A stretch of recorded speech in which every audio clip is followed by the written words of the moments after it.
Good morning and welcome to the AIDA International Depth World Championships in Roatan, Honduras, hosted by AIDA International, the Mayan Princess Hotel, Honduras Tourism Board, and Roatan Freediving, and our organizer is Esteban Darhampe.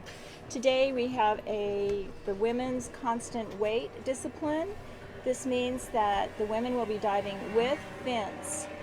Constant weight is a little bit of a hard term to use for most people not understanding what that means, but today's discipline means that the women are allowed to use a fin, and they generally will use a large monofin, or in French it's called a monopalm, because it looks like a big, like your hand, a big palm, big dolphin tail. And you'll see that the dives are much faster than what you've seen on the last 2 days. So this is what we have today. We have 22 women competing, 11 divers on each line. Our first diver is getting ready on the blue platform. It's Julia Wheeler of Australia. She has announced a depth of 50 meters and a dive time in 1 minute and 40 seconds. She's just getting ready to go now. And she's off. You can see that big fin if you look at your screen. She has a very nice style. She's undulating down, trying to emulate a dolphin or a fish. This gives us the best propulsion, and you can see she's very hydrodynamic. She's parallel to the line, which is what we want. I have one of our safety divers joining me right now for just a few minutes, and he's not needed at this very second. This is Mark, and I just wanted to get a little perspective from the safeties. How do you feel this competition is going, Mark, and what do you think about our dive eye here as a safety addition? The dive eye is an absolutely amazing tool. Like we've seen, you can see every movement the diver is making, and if certain things should happen, especially at depth, we can make a decision very quickly if we need to. It seems like Julia's just making the plate here and turning around. She's got a tag and coming back up.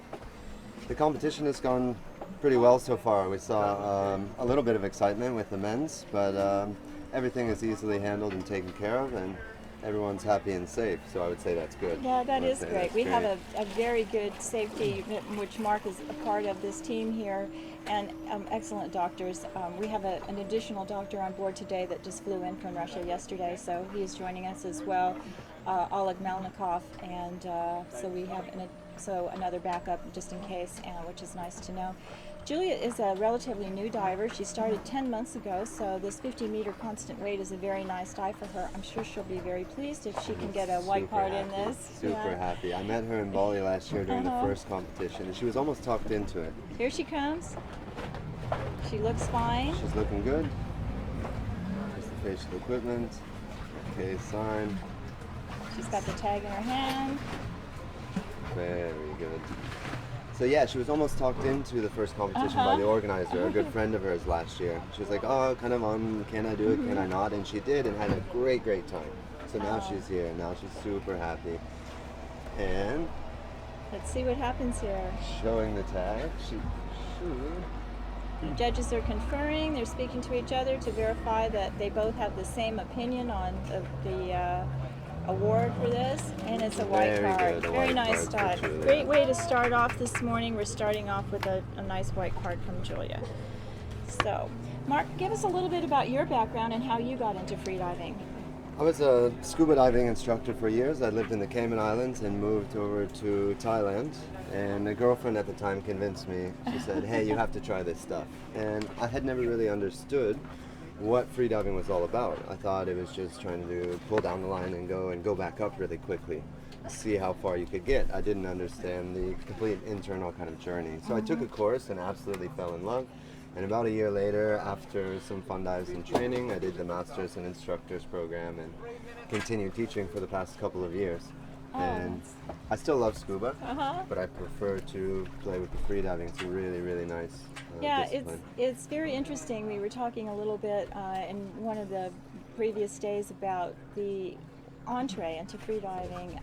For different people, it seems to be a different path that they have chosen that ended us all up here. You know, some of us have come from the spearfishing world, or maybe we're an underwater photographer and we wanted to try to increase our breath hold and be able to stay down longer, or maybe we just didn't want to drag a tank around anymore. A lot of people, Or, you know, in my case, I was a swimmer who had suffered so many injuries and joint problems as a butterflyer that I needed to find something else I could do that didn't put so much stress on my joints. And you know, there's all different reasons why we get into this sport, and there's not one way particularly, and the story is always interesting. But I think the thing we have in common is that we are a very close-knit group. Most of us have a great interest in environmental concerns and ocean conservancy and protection of our environment, because when you're in the ocean so much, you know, and you see this plastic trash and things like that, it's just very upsetting to us. So, but now over here on the white platform, we have Jennifer Brandt from the USA. She is announced a 45-meter dive in a dive time of 1 minute and 40 seconds. Jennifer's another new diver. She's part of the Hawaii contingency who's here. She's been having a little trouble with heat stroke, so not sure how she's feeling. I know that our doctors have been attending to her. Nothing serious, but she just has really had problems with the heat and feeling really tired. So I'm hoping that she's got herself well hydrated and she will feel comfortable and strong and confident on this dive. I think everyone's feeling it a little bit. It's really, really hot out here. It's hot. Which is nice. It gives us these beautiful conditions. Yeah, and the water's really warm, but you know, it's always something. You know, we have some competitions where it's cold and like unpredictably cold, and then this particular one, it's been quite warm. So. You know, it's just one of those things you have to deal with, and that, you know, that happens in all sports. You know, like in snowboarding, or sometimes the snow always condition. Variables. Yeah, there's we can't control those things with the weather. So Julia's getting ready to dive. They're doing the countdown for her. She's over on the line this morning with Judge Kata Romanova of Russia, and let's see, is it Alex with her over there? I can't see who it is. Chris is over there. Yeah. Oh, the judge, Alex. Yeah, sorry. the judge is. I think it's Radek. 5, 4, 3, 2, 1. Push the top. Off 1, 2, 3, 4, 5, 6, 7, 8, 9. Jennifer's doing her last breaths, and there she goes. You can see that big fin flip up into the air that we were discussing, the monofin. It is an innovation that has come, I would say, in the last 10 years or so. Prior to that, we were using regular stereo fins, bifins, as you can see Dan Verhoeven, the photographer, has. But this is much more efficient, and this is one of the reasons why we've been able to increase the depth and the record so much, is because of the technology in our sport with these fins and faster ways to propel ourselves. You can see that Jennifer is moving around a little bit on the line. She is a newer diver. She's having to use her hand to equalize, which can make you throw off your direction a little bit. But we're really pleased to have her here, and looks like she's going to make the plate, which is excellent. She'll be very pleased about that. We have Julia visiting us right now. She just finished her dive. Julia, come on over and tell us about your dive. Congratulations. How did that feel? Oh, I'm so relieved. Yeah, no, I'm happy. Good. That was a nice job. So your first major competition. Yeah. And you get a white card on this dive. Another one. Yeah. That's great. Another white card. Yeah, I'm really stoked. In That was constant rate. Yep. I was a little bit nervous this morning, so I'm really glad that I focused and did it. And I was Oh, worried about my that's great. EQ as well, but yeah, I'm really stoked. Oh, So good. yeah. And here comes Jennifer from Hawaii. She's up on the surface. She's got her head nice and high. You want to make sure that there, she's looking at the judges. She's got a tag. Nice. The rule says that the competitor must present the tag to the judges, meaning that if you grab the tag and lose it on the way, That's not good. That doesn't count. You have to have the tag when you come up to the surface. I was like holding mine over the top of my hand.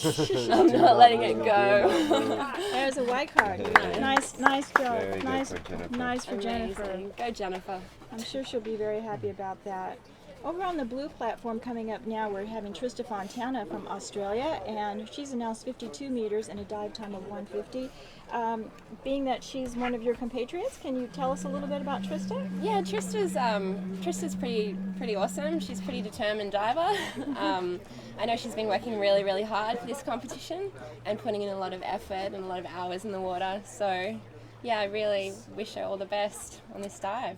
Great, that's good. I'm wondering, for some of our newer competitors, I know the first major competition I competed in was the World Championships in 2009. It can be a little unnerving, It can be, yeah, And- definitely. It is. And you're here with the best divers in the world, really, and maybe you're just a beginner and you're looking at your depth and saying, oh gosh, this is kind of embarrassing. I'm only going half as far as they are. Yep. I mean, literally half as far. Yep. But the fact is, for any of you who think about competing in a competition, don't let that deter you.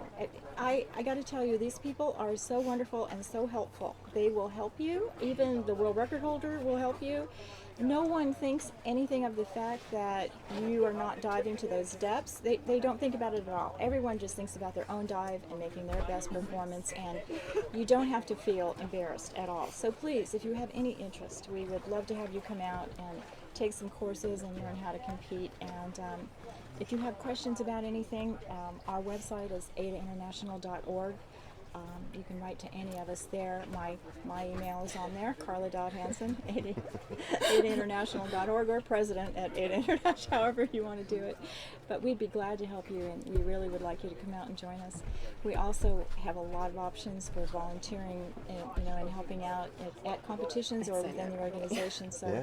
if you have really interest in the feel it. sport, please contact us. So getting ready now is Trista. Her start time is 9 o'clock, so she has 2 minutes.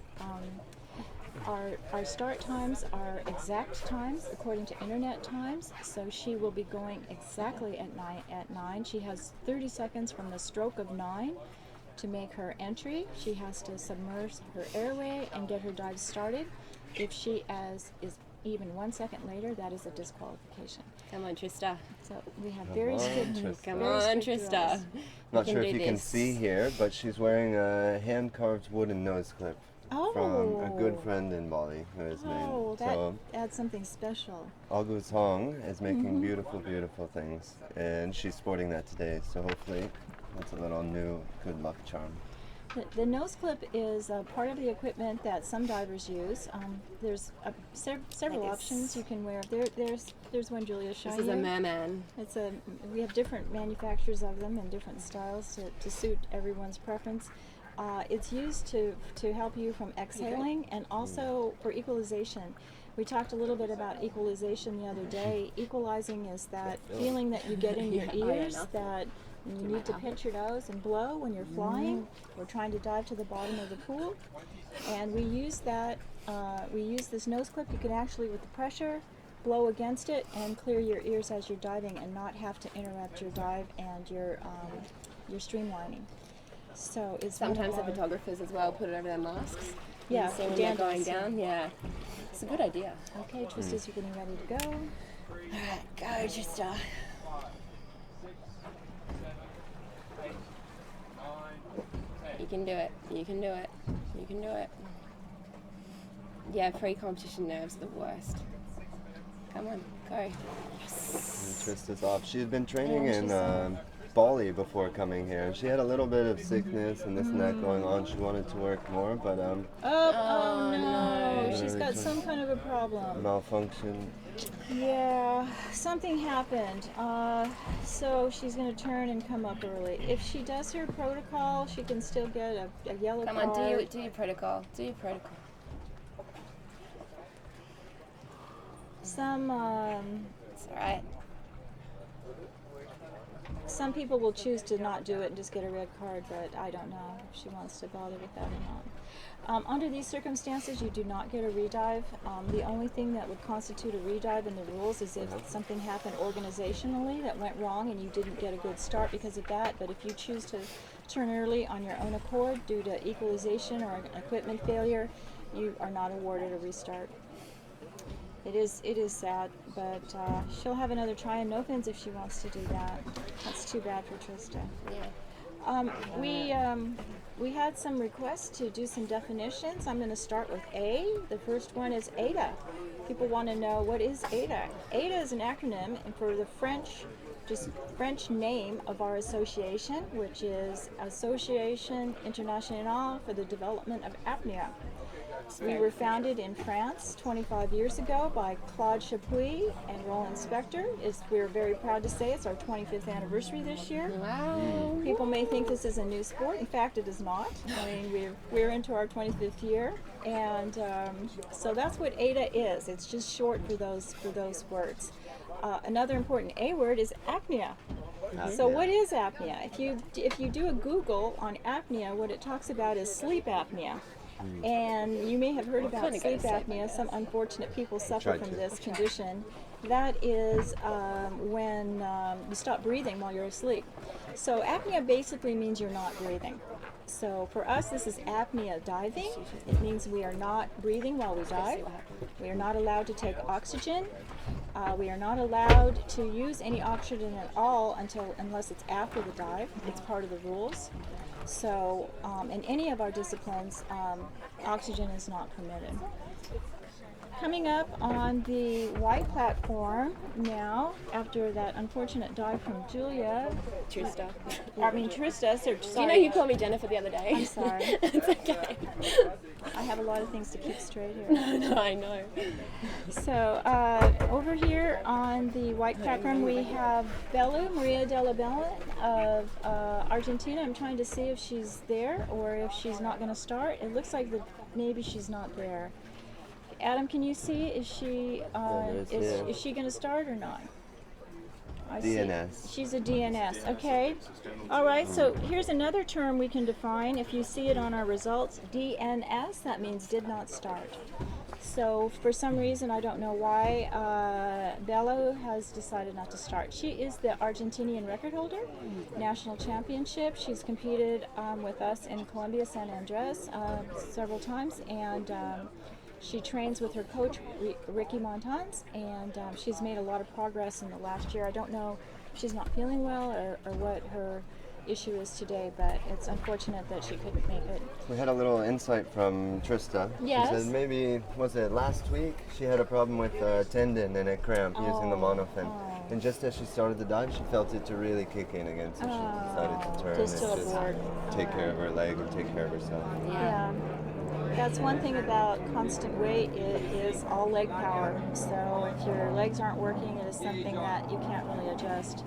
And that's unfortunate, but those things do happen. Getting back to a little bit about this particular discipline, constant weight, the term constant weight means that you have to take the same amount of weight down with you and return with that same amount of weight. You're not allowed to weight yourself heavily, drop the weight at the bottom, and then return. If you accidentally lose your weight, which happens sometimes, the weight will fall off, and I've seen it happen where a whole weight belt came off in the turn. Wow. That is a disqualification. So it's constant weight with fin is this discipline that we're seeing today. It is considered the most glamorous of our disciplines, and I think it's because it is the fastest and the deepest, and that's why everyone looks forward to this. It is something that most people want to do, and We're going to grab a monofin. Yeah, we're just going to... okay. And yeah, Mark's going to get one so you can see what it looks like. This particular one, I think, is one of Alexei's spins. No. Yeah, This is one of Alexei Molchanov's. Alexei has his own production company. He's been making different products. This is a Molchanov pin. So here it is. Here's what it looks like. They're custom made to fit your feet. They are not inexpensive. There are some beginner models that aren't quite as expensive, but these competitive models are made to exactly fit your foot. They're extremely tight and very uncomfortable. It's not something you wear just for fun. Pockets Your here. feet, if you have it on for very long, your feet will start to cramp, but that's just part of how it is. It has a very steep angle on the inside of it. I've kind of likened them, most freedivers who compete with the monofins feet end up looking very mangled, something like a ballerina's feet look from doing the toe. It's just part of it, how it is, but this is definitely not something you will wear just to look around the reef and enjoy it, because it's not that comfortable, and it also takes some time to learn how to steer. You have to do a lot of practice in the pool It is, huh? to get good with it, and it's one of those things that I teach my students. They go back and forth in the pool on front and side and learn to flip it and all kinds of things so that you can control it really well. Next up on the blue platform, we have Annabelle Edwards of Hawaii. Annabelle is competing for the U.S. in the Masters division. In the U.S., we have a very strong Masters program. It's for all people over 50 years old. And she's going to be doing a 56-meter dive in 2 minutes and 20 seconds. Annabelle very wryly likes to tell us that she keeps trying to dive her age, and it keeps getting the depth of her age, and it keeps getting harder every year. She is a former world record holder. She's a very experienced diver, a very good diver. She and her daughter used to compete together. They're both experts in static along with depth diving. They had won the Team World Championships in Sharm el Sheikh.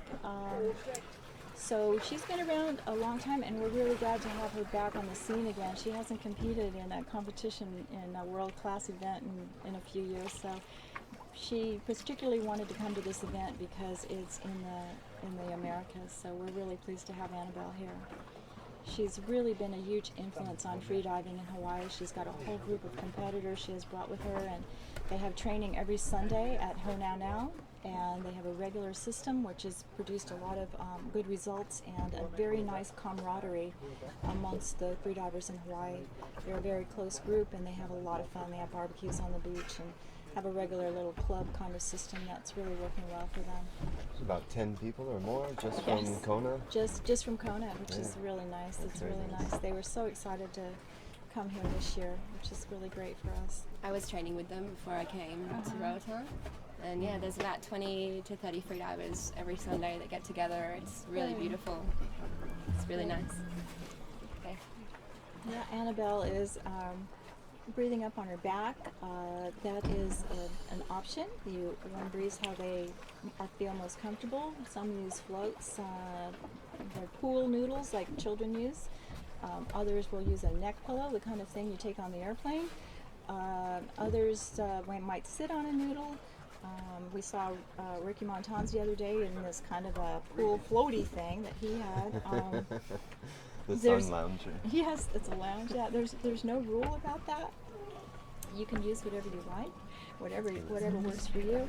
You do have to be careful, though, that when you first start and roll over, that you don't get yourself caught in whatever sort of flotation device you're using. We have had several dives where people have gotten wrapped up in the noodle, and it's gotten caught around the monofin, and they've dragged it down to 60 plus meters. I was coaching a dive when that happened. I mean, it's our deepest dive with noodle. And that will create a lot of drag and make it very difficult.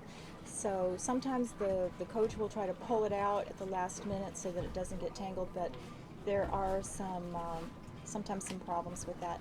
It isn't really a safety hazard per se. It makes the dive difficult because you're going slow, dragging this flotation device, and as a diver, you'll feel something awkward and maybe not even know what it is, and you're dragging this thing with you, and oftentimes the person will just turn and say, something's wrong here, and it can't ruin the dive, that's for sure. Have you seen that happen before, Mark? I have, and if you're so focused and ready for everything else, in the first moments you may not realize, but then all of a sudden something's different, and you say, hey, what's going on? And then everyone gets to laugh. Yeah, we all laugh about it because, I think if it was extremely dangerous, we certainly wouldn't laugh, but it usually is not. Now, we have somebody coming out now with a very large... That's Brian. Yes. He's got like a big inner tube thing. He's floating on it. Brian and Brandon. Yeah, they're floating on one. You'll see them in a few minutes. You can kind of see them in the background in this shot here. Yeah. So we're just waiting for Annabelle to get ready for her dive. She has her coach with her, Chris Kim. He's part of her club in Kona. He's also in the Masters division, doing his first competition. He had a successful dive in free immersion, and he was very pleased with that. Annabelle has a lot of experience, so this is nothing new for her. She knows exactly what she's doing and what works for her, and let's hope she can put all that experience and come out with a successful dive today. I'm sure she'd be very pleased. You know, going back to what you were saying earlier, Carla, about how everyone kind of feels like an ambassador or takes care of the sea, or that, I think we all very much feel at home inside of the water. It's very easy for us to connect with each other and understand that and say, hey, we're all a little bit crazy because we like to hang out there only, but it makes a really nice kind of tight-knit group with really good people with big hearts and, you know, lots of smiles and laughs. So it's an absolute pleasure to be around this many people at once. This is a special event. Yes, And we have a number of our competitors who are directly involved in conservation efforts in their area where they live or where they train, and have made a big impact on government and policy change. Yes. And we're very proud of them for that. And Annabelle's getting ready to go. She flips over. You can see her neck pillow. Her coach Chris grabs it so it does not get caught in the fin, which is very nice.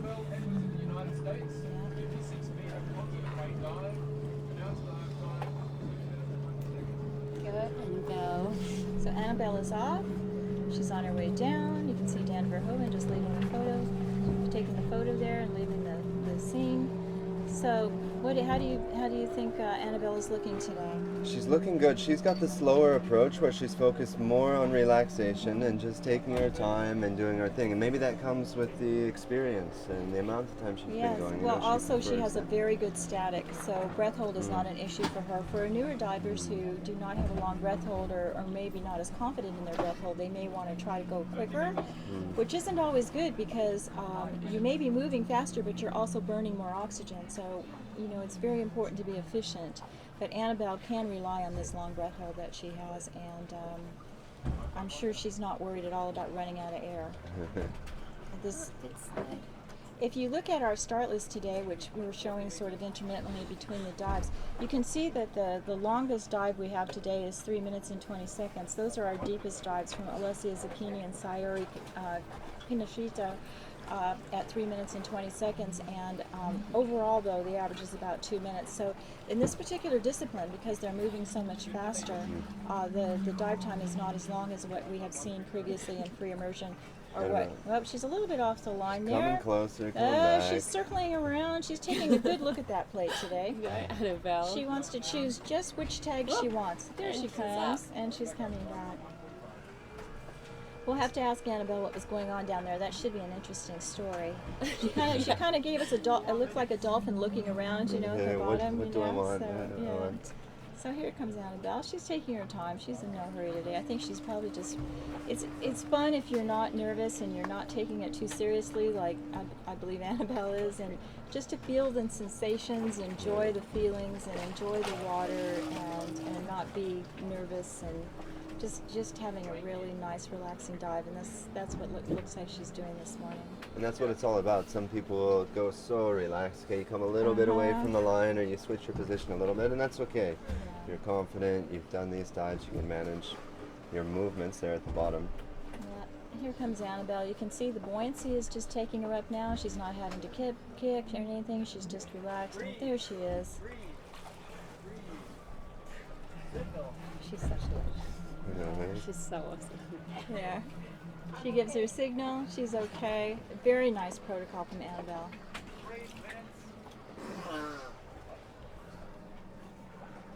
You can see behind her our cadre of safety divers. They're right close in case there was any faltering on her part, ready to assist her if they need to. They do not want to touch her, though, because if they try to support her in any way, that would be a disqualification. And so they're just there to react if they need to. But Annabelle's just fine. She's not needing any assistance at all. She's just waiting now for the judge card. They seem to be having a little discussion. Yes. Not too sure what we had. It's important they make a decision before they issue the card, deciding what they saw. sometimes from our angle we don't see everything that they do. They're right in front of the competitor, so they have a perfect view. Oh, and it's a white card. Nice job from Annabelle.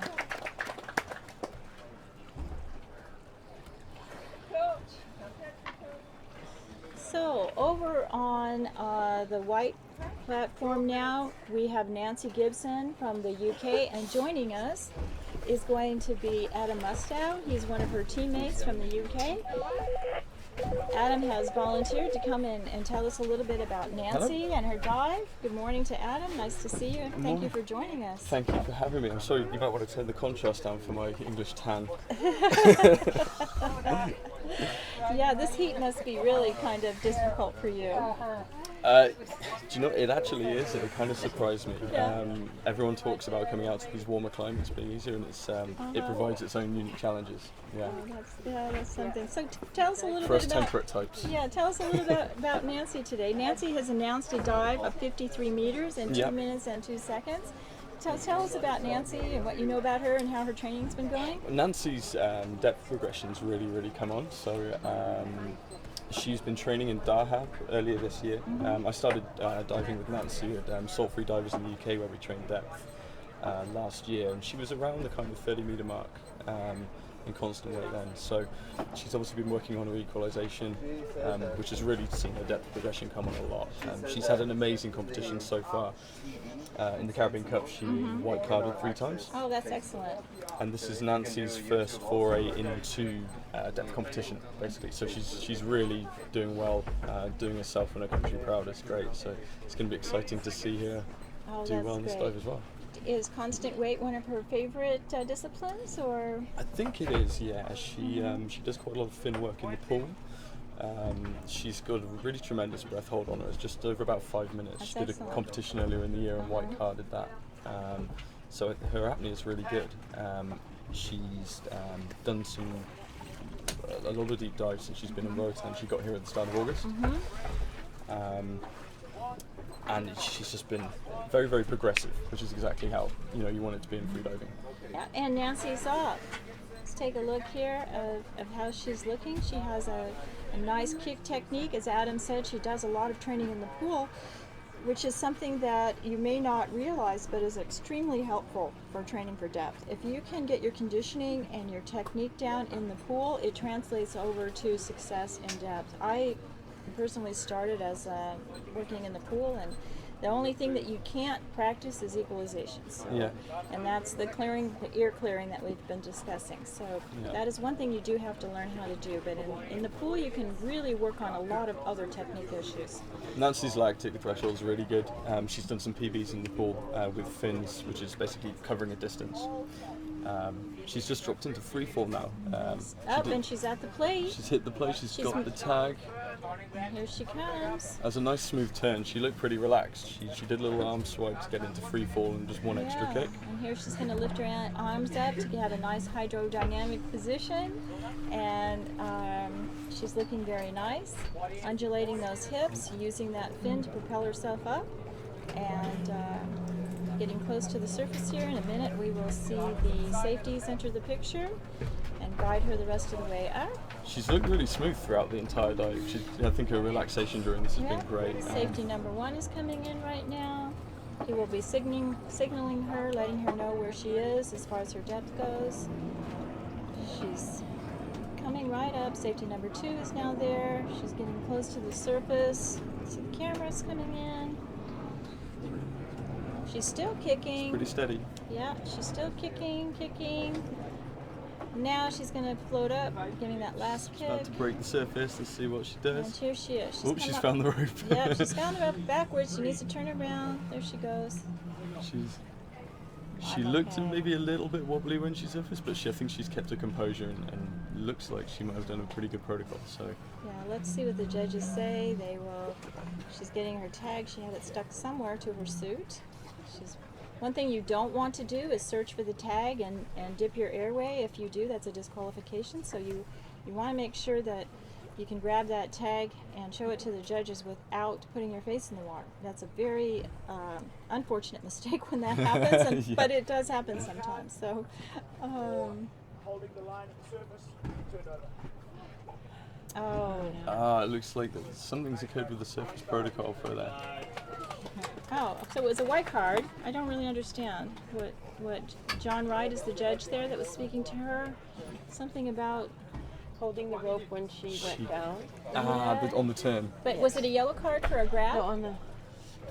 So she did a dive the other day, and she was explaining to me that so when you're doing a breathe up on your back, and you go to turn to do your duck dive, you have to basically get your hand on the water onto the rope before you do turn. If you leave your hands above the surface when your airways go in, that can be an issue. If it's at or above the surface, it's allowed. If it's Okay. below the surface, it is not. So if you can keep your Right. hand right at or Yeah. above, it's all right. But if it's below the surface, it can either be a grab penalty or a pull. If you actually pull, it's a disqualification. So you have to be very careful where you have that hand. It happens quite frequently with people who breathe up on snorkels because they will have their hand down lower, and the judge has to watch to see when that snorkel is removed. It can be quite a difficult call to make, but It sounds like that may have been the case, but I think they might have given her the benefit of the doubt. on that. Okay. She's got a big smile on her face. if so it's that's at really if good. it's at the same time, the benefit of the doubt goes to the athlete. Cool. So nice job for Nancy. Really great dive. We yeah. now have Annabelle Edwards joining Welcome. us. Thank you so Really much, good. Adam. Good dive, Annabelle. Congratulations. I have an old timer's hint for how to turn over.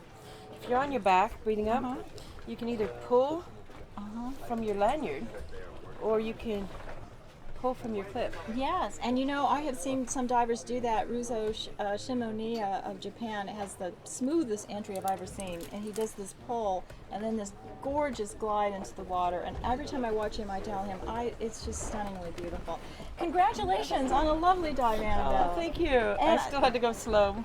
Well, you know, we were talking Usually about that though, and I sticking. pointed out to our viewers that, you know, you are someone with an incredible breath hold, so it doesn't matter. And for you, going slow and relaxation and doing your equalization is more important than Yes. doing a fast Fast dive, dive, because yes. you know you're not going to run out of oxygen. That's right. I've got a good breath hold, so I can. So that is not a problem for Annabelle, and because that she is so experienced, she knows exactly where she should be on the line and how much air she has.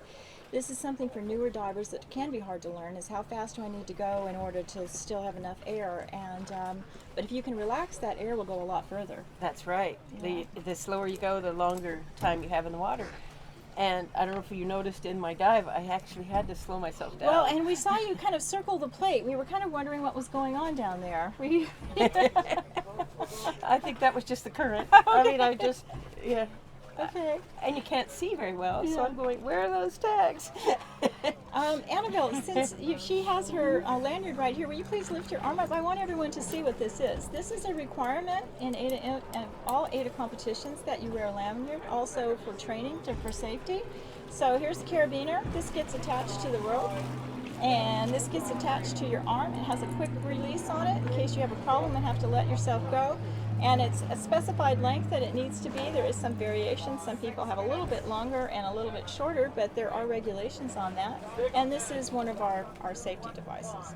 Over on the blue line now, we have Lily Crespi from France. She's doing a 64-meter dive in a dive time of 2 minutes and 10 seconds. Annabelle, can you give us some comments on Lily? She's completely smooth and streamlined right now. And what I like is that she's doing these tiny, small kicks. They keep you in line and keep you moving, but they're not taking any energy, and it's basically free falling. And we saw her do just one pull to get her into that free fall. So let's explain to people I what the didn't see free that. fall is. For those who don't know, what is that? Well, the dive is basically in 3 sections. The first third of the dive, you're very buoyant, and it's a little bit harder work to get down to neutral buoyancy. The middle part of the dive is neutral, and you have to work a little bit to keep moving. But then you get to the free fall part, and that's the part we all like. So there she goes, past. She almost went past. Past the plate. She Yes. was so relaxed, she's just going to keep diving. Yeah. Yes, and she went past the plate, got her tag, now she's going up. Now on the way up, it's the same problem as going down. The bottom of you're heavy at the bottom third, and you have to kick hard. Then you get to the middle where you're neutrally buoyant, and you have to kick a little slower. This is when you should be saving. See, she switched gears right Yeah, there. now she's She slowing went down Yeah. to second gear, and she's just going a little slower. It's not. You don't want to burn up all your oxygen. She was and now kicking quite hard at the beginning. Yes, she's getting very hard. And now she's getting up to where she should be buoyant again. And maybe she'll even do a arm pull. Yeah, you can tell she's relaxing now, going slower. She's letting the buoyancy work for her. And there she is, one arm pull, and there she comes. Grab. She's at the surface. She removes her no clip, gives the okay sign. She seems to be fine. She's nice and high on the line. Were you feeling any current today, Annabelle? Well, there was two problems. On the way down, it kind of pushed me into the rope. Oh. And that's why I was going a little slow at the surface, because it was rubbing. I was just stuck right on the rope. Kind of hitting the line. Yes, Yeah. it was hitting the line. So And that's a white card for Lily. Nice job. That was nice. So there is a little bit of current today then. I'm feeling a little something anyway out there. Yeah, a little Yeah. bit. We haven't had a lot of trouble with current. We do have some competitions pretty where good today. where the current can be quite strong. Sometimes it's just surface current from the wind. Other times it can actually be an ocean current, and it can occur at different depths. So it's always a factor that you have to take into consideration. Coming up on the white platform, we have Gritty from Germany, and Gritty's getting ready for her dive. She is going to be doing a 62-meter dive in 2 minutes and 15 seconds. Gritty has been diving for a while, but this is one of her first major competitions, and the first time I've met her was here, so I know she's very excited to be here. And I'm not sure what her specialty is, but as I was saying earlier, and Annabelle can comment on this, the constant weight with fin is probably our most glamorous event of all the disciplines. I think it's just because of the mystique surrounding it and the speed and the depths that are attained. Yeah. So some people, each person will have their favorite. Which disciplines are your favorites? Well, that's a weird thing that happened to me. Of course, everybody likes with a monofin best. You know, we love our constant weight. Yeah. But the best has been for me has been free immersion. I've done more records, and I guess it's because I have a long breath hold that I can just do free immersion with. I hardly ever train for it. Yeah. I don't train for free immersion, except for warm ups. And so it's done really good for me. Oh, that's great. But I love no fins. Yeah, yeah. So that's another thing. My daughter and I were on the U.S. women's team for 10 years running. Yes. We were the team, and the best thing I would say about us is that we were kind of good in all over. Yes. All the different disciplines. Because we're good at static. And, I guess our worst one is dynamic. We were pretty bad.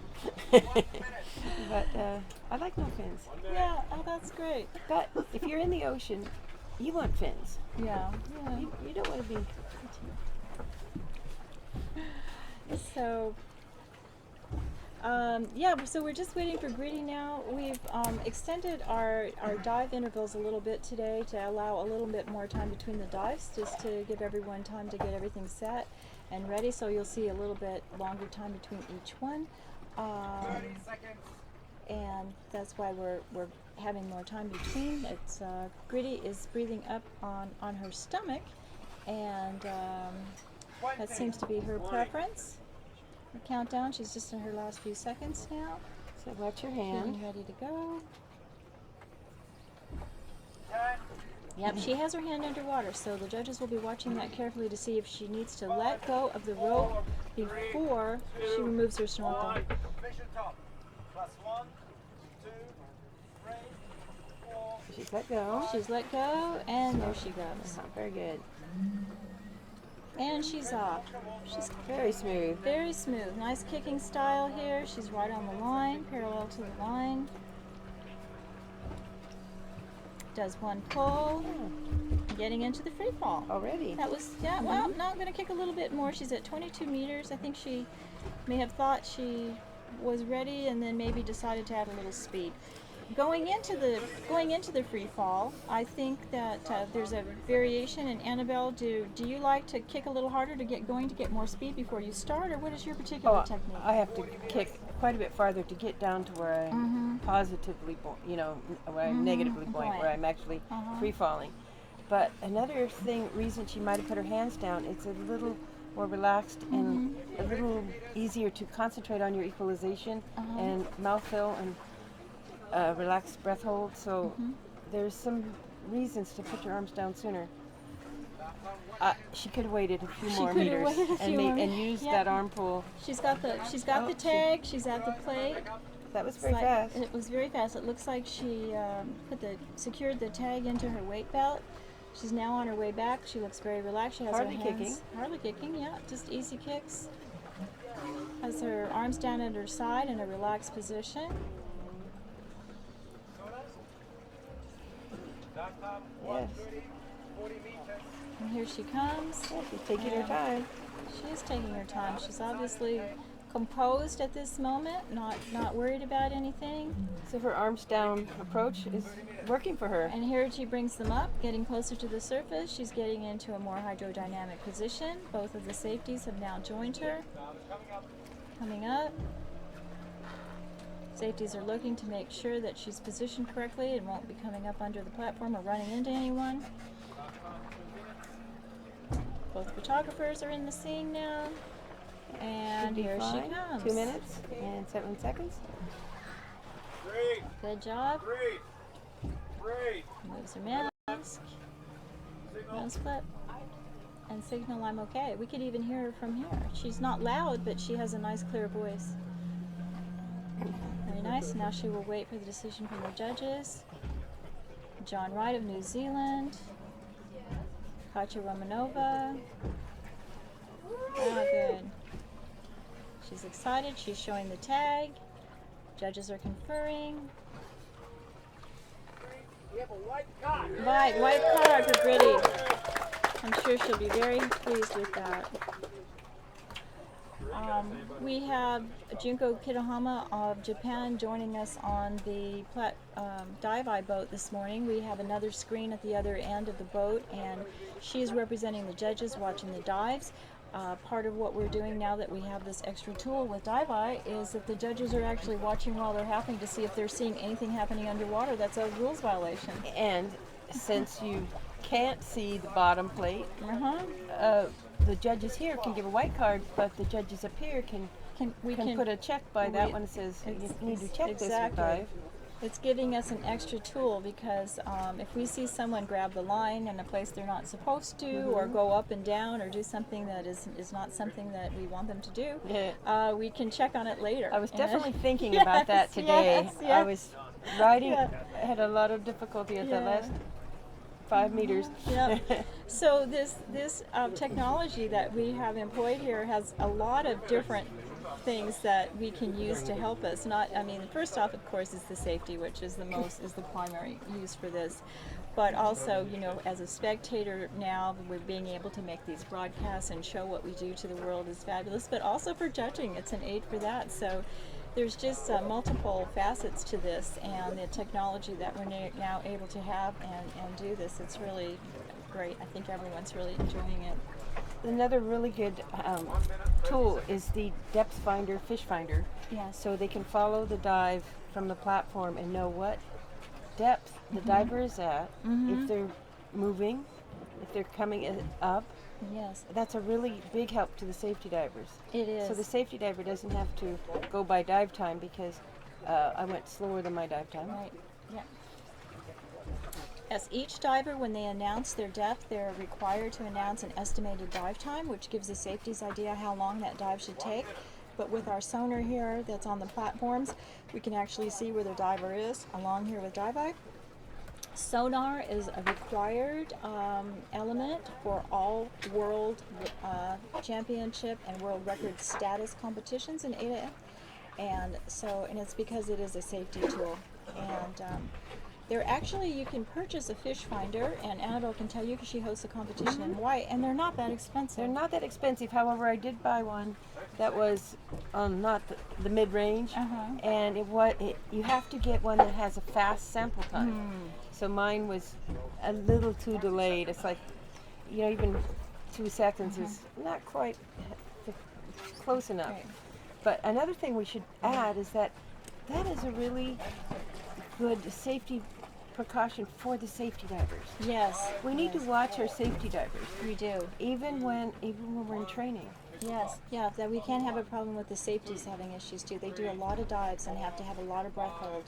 So coming up now on the blue platform, we have Amber Bork of Australia. Amber is really a no-fin specialist and a very good in the pool as well. She's just entered going with a little back dive. Amber is a former synchronized swimmer. She has a very good breath hold, and that synchro training has given her a very good control and feel for the water. She can make very small movements in order to adjust herself in the water, and that's from all these years training as a synchronized swimmer. She was on the Australian national team, and so this is... So now we have joining us 2 successful competitors, Lily Crespi of France and Gritty from Germany. And congratulations, ladies, those were lovely dives. Thank you. Yes, give us a couple of comments first here on Amber and what you think about Amber's technique, and then I want to hear about your dives. Oh, she looks super relaxed, like really perfect free fall. I was really surprised watching her duck dive. That was the first time I've seen somebody do a duck dive like this, like going Backwards. kind of backwards. It was lovely, and I think that's nice. part of that synchro swimmer chant. You know, they can do all kinds of amazing things. So she's very flexible because of that, all that water movement they do. Yes. She's now at 59 meters. She has an announced dive of 65 meters. She's coming down. There's the plate. She's going past the plate, moving that fin behind it. She's getting the tag and coming back up. Very relaxed. Oh yes. She's taking her time. Yeah, she is. She doesn't seem to be in any hurry. Because of that synchro, she has a long breath hold. She's used to having to hold her breath and move at the same time, because they do that, under the water with legs up and all those things that they do. She's moved her arms now up above her head. She's looking Very good. nice. Yeah. Yeah. So Lily, how did that dive feel for you? Oh god. It was a little bit messy. My alarm didn't ring. Oh. So yeah, we saw I you kind look of like you were surprised. took my down there. mouth feel whatever randomly, but it was okay. It wasn't my most relaxed dive ever, but it was fine. You think it was just competition nerves, or? No, I felt like I needed a bit more sleep. I was not in a super good mood this morning, but it's fine. It's part of the game. Great. It was okay anyway. Good. Well, congratulations. A white card is always a white card, Thanks. and that's always nice. Even if it didn't feel good, it looked good, right? So that's great. And here comes Amber. She's got both safeties with her. She's going to do one pull and then just use her positive buoyancy to float to the surface. She's coming up now. We're just waiting to see her protocol, and there she is.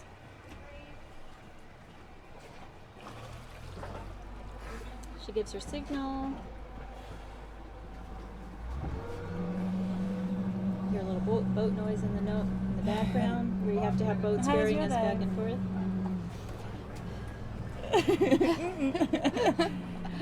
Lily is asking Gritty about her dive, and as soon as we see Amber's card, we'll get some insight from Gritty about this whole process that went on here today. That's the wait part. Waiting for Yeah, the wait. card. Seems like forever, doesn't it? Yeah. There it is. It's a white card. Yeah.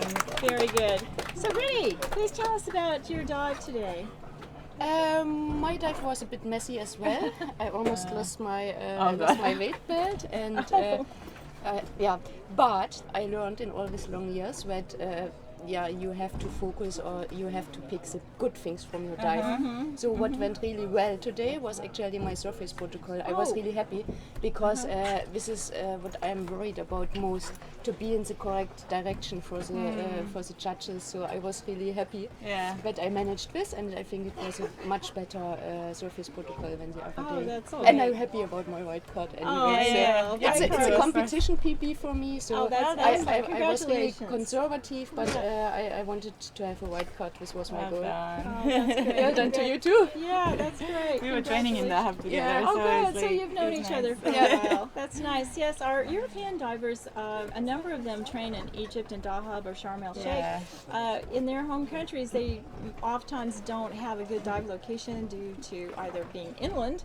or cold water, rough seas, maybe only a green lake, as you might have in Germany. The lakes there, I was recently with Alexi in a lake, and the visibility is practically nil. So I started as a scuba diver in Yeah. Germany, but since I'm free diving, I completely stopped diving in lakes.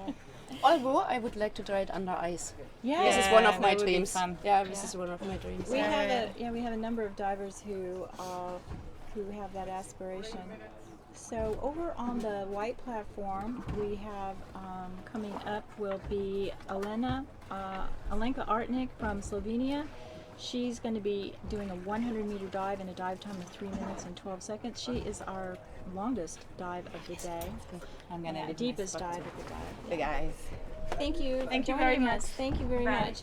So right now I've got a couple of our men who I'm have watching arrived secretly from to here. help with us. It's world record holder in this particular discipline in the men's division, Alexei Molchanov of Russia, and Adam Stern, the Australian national champion. Thank you for joining us, guys. Thank you. It's nice to see you this morning. So we're getting into the meat of our dives here today. The deepest dives are coming up, so I'm looking forward to hearing your comments. Well, this is going to be exciting because this is the deepest announced dive for the day, so it's It going to be is. really interesting to see how this goes. It is our deepest dive. Yeah, So we're 9:44. here. Yeah, we're getting ready here 2 for minutes. Alenka. Yes. 2 minutes. So she did this exact same dive in the Caribbean Cup just about a week ago or so. So we definitely know that she can do the dive. It's just whether she can pull it off today. Yeah, we'll just have to see if there's any nerves that come into play or anything else, because it's actually the World Championship dive now. So that would be the only thing. She looked extremely strong in the Caribbean Cup on that one. There was absolutely no shakes, no nothing at all. So I would actually be surprised if but you never know. You know, it's a different stress factor. So we'll It's just hard see. to quantify as well. You It know? is. It And is. it's the first time for her in the World Championships, and she knows that this is a dive for the gold medal. Yeah. So that makes it a bit harder Yeah, too. it is hard. It's just that added element of stress that can be and for someone like you, Alexi, who's competed in how many World Championships now? I don't remember.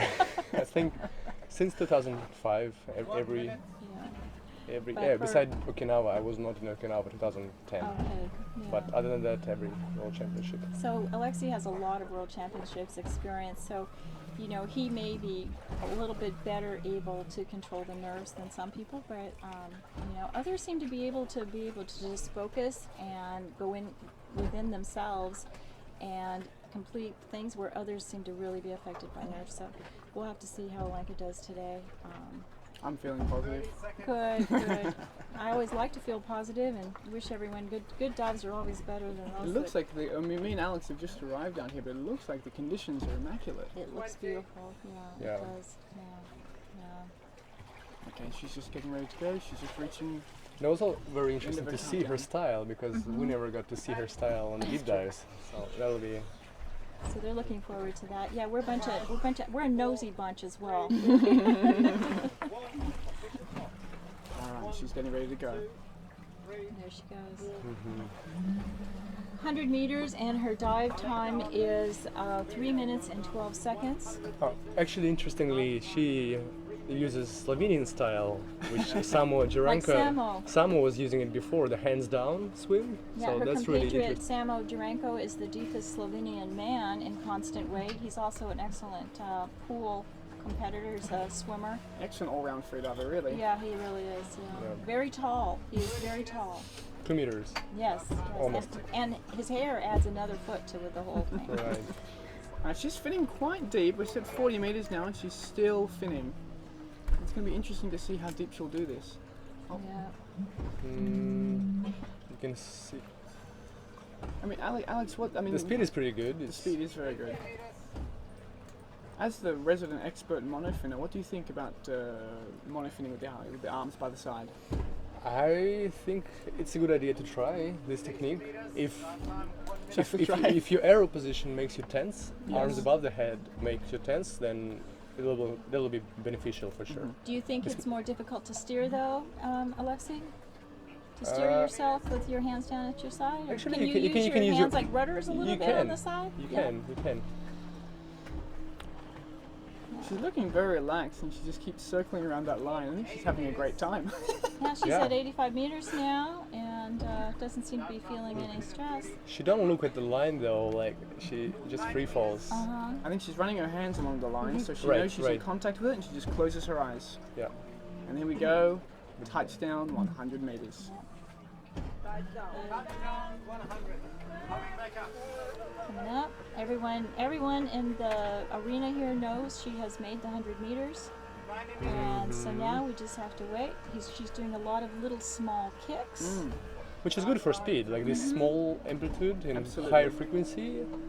If it's done relaxed, that's really a nice technique. Now there she's we go, going to arms lift above her the arms head. up. She's at 70 meters, arms above the head. Okay, One write of- that down, Alexei. One of the reasons why, now she's back to, of the reasons for the arms down at the bottom is to prevent too much pressure in the chest. So that helps with the, like, pressure and possibility of injuries. But it seems like now that she's got her arms above her head, she's slowed her finning stroke and she's increased the amplitude. So it's a much more, it looks like a much more relaxed swim. Yes. But arms, they also play a role of balancer. When you have arms above the head, they help to have a more powerful kick. When you have arms down, you should swim with a smaller amplitude. Alright, and she's with the first safety and second safety. Both there. Signaling her, letting her know where she is. She's going to do a pull. She did quite deep pull, I would say 20 meters is a bit, but let's hope she's fine. It's hard to say when you see athlete first time. That's right. Yeah, we don't know what her normal style is, so it's hard to But tell. she looks fine. She looks like she's having a great time. Yeah. She's waving her arm through the water. Hello! She blew us a kiss. Breathe. And she's breathing. I almost breathed with her. Yeah. Come on, come on.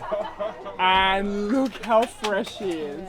That was an amazing dive. That was beautiful. It's so wonderful to see a diver do okay, such Adam, a big dive. maybe we need to switch to arms down now. Let's do arms down. Wow, she's already giving us some fist pumps here. She's excited about this. Look how you pull yourself up to the bottom of the arm.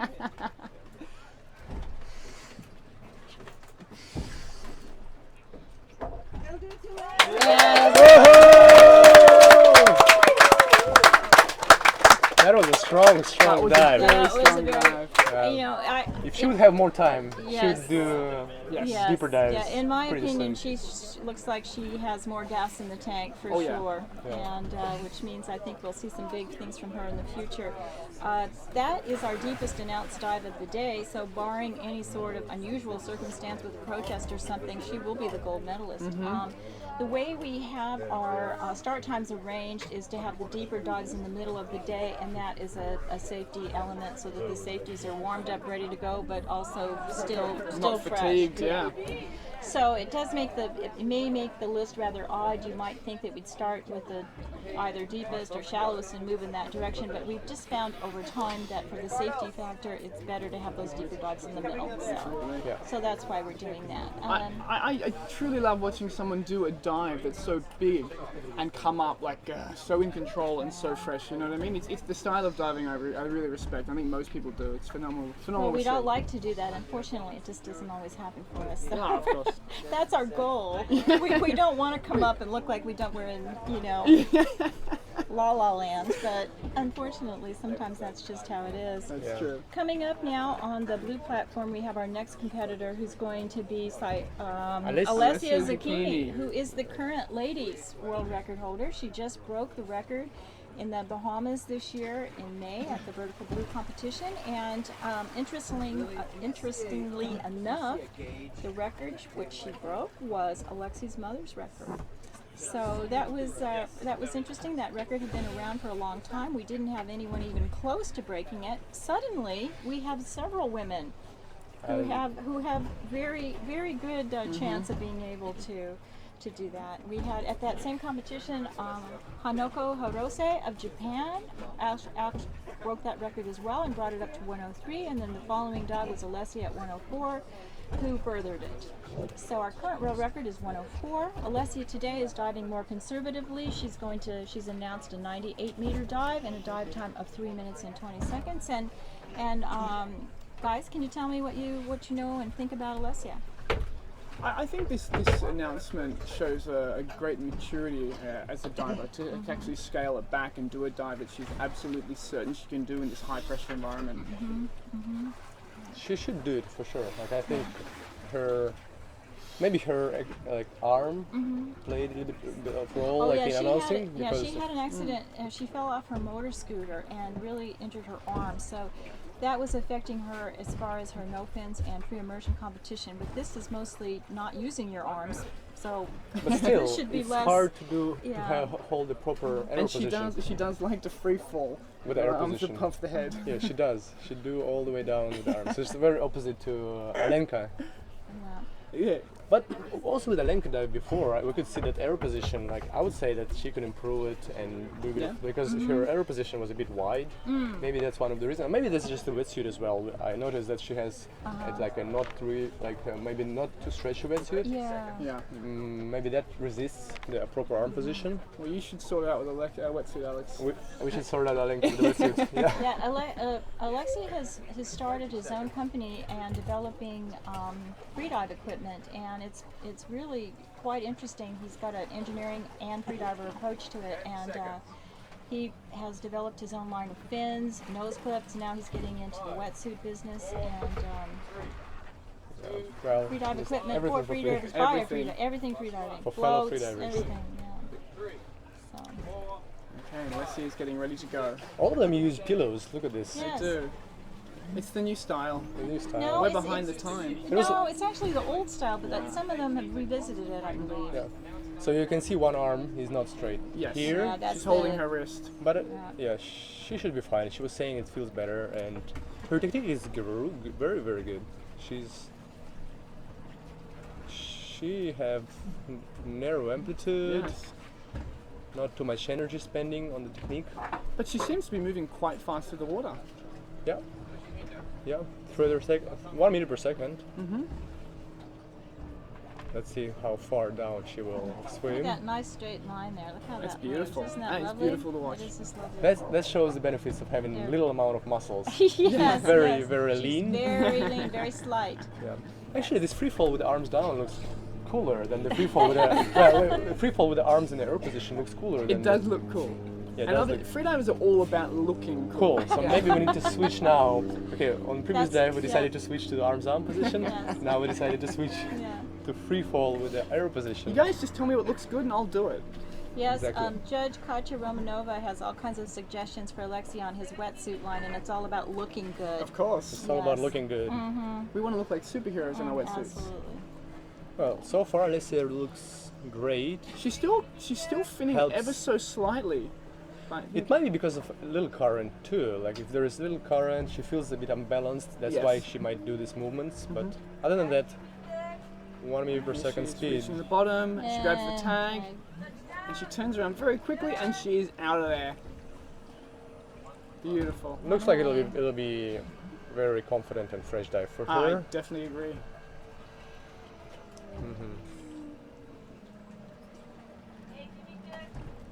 Seems like she's going to maintain that same finning style all the way up.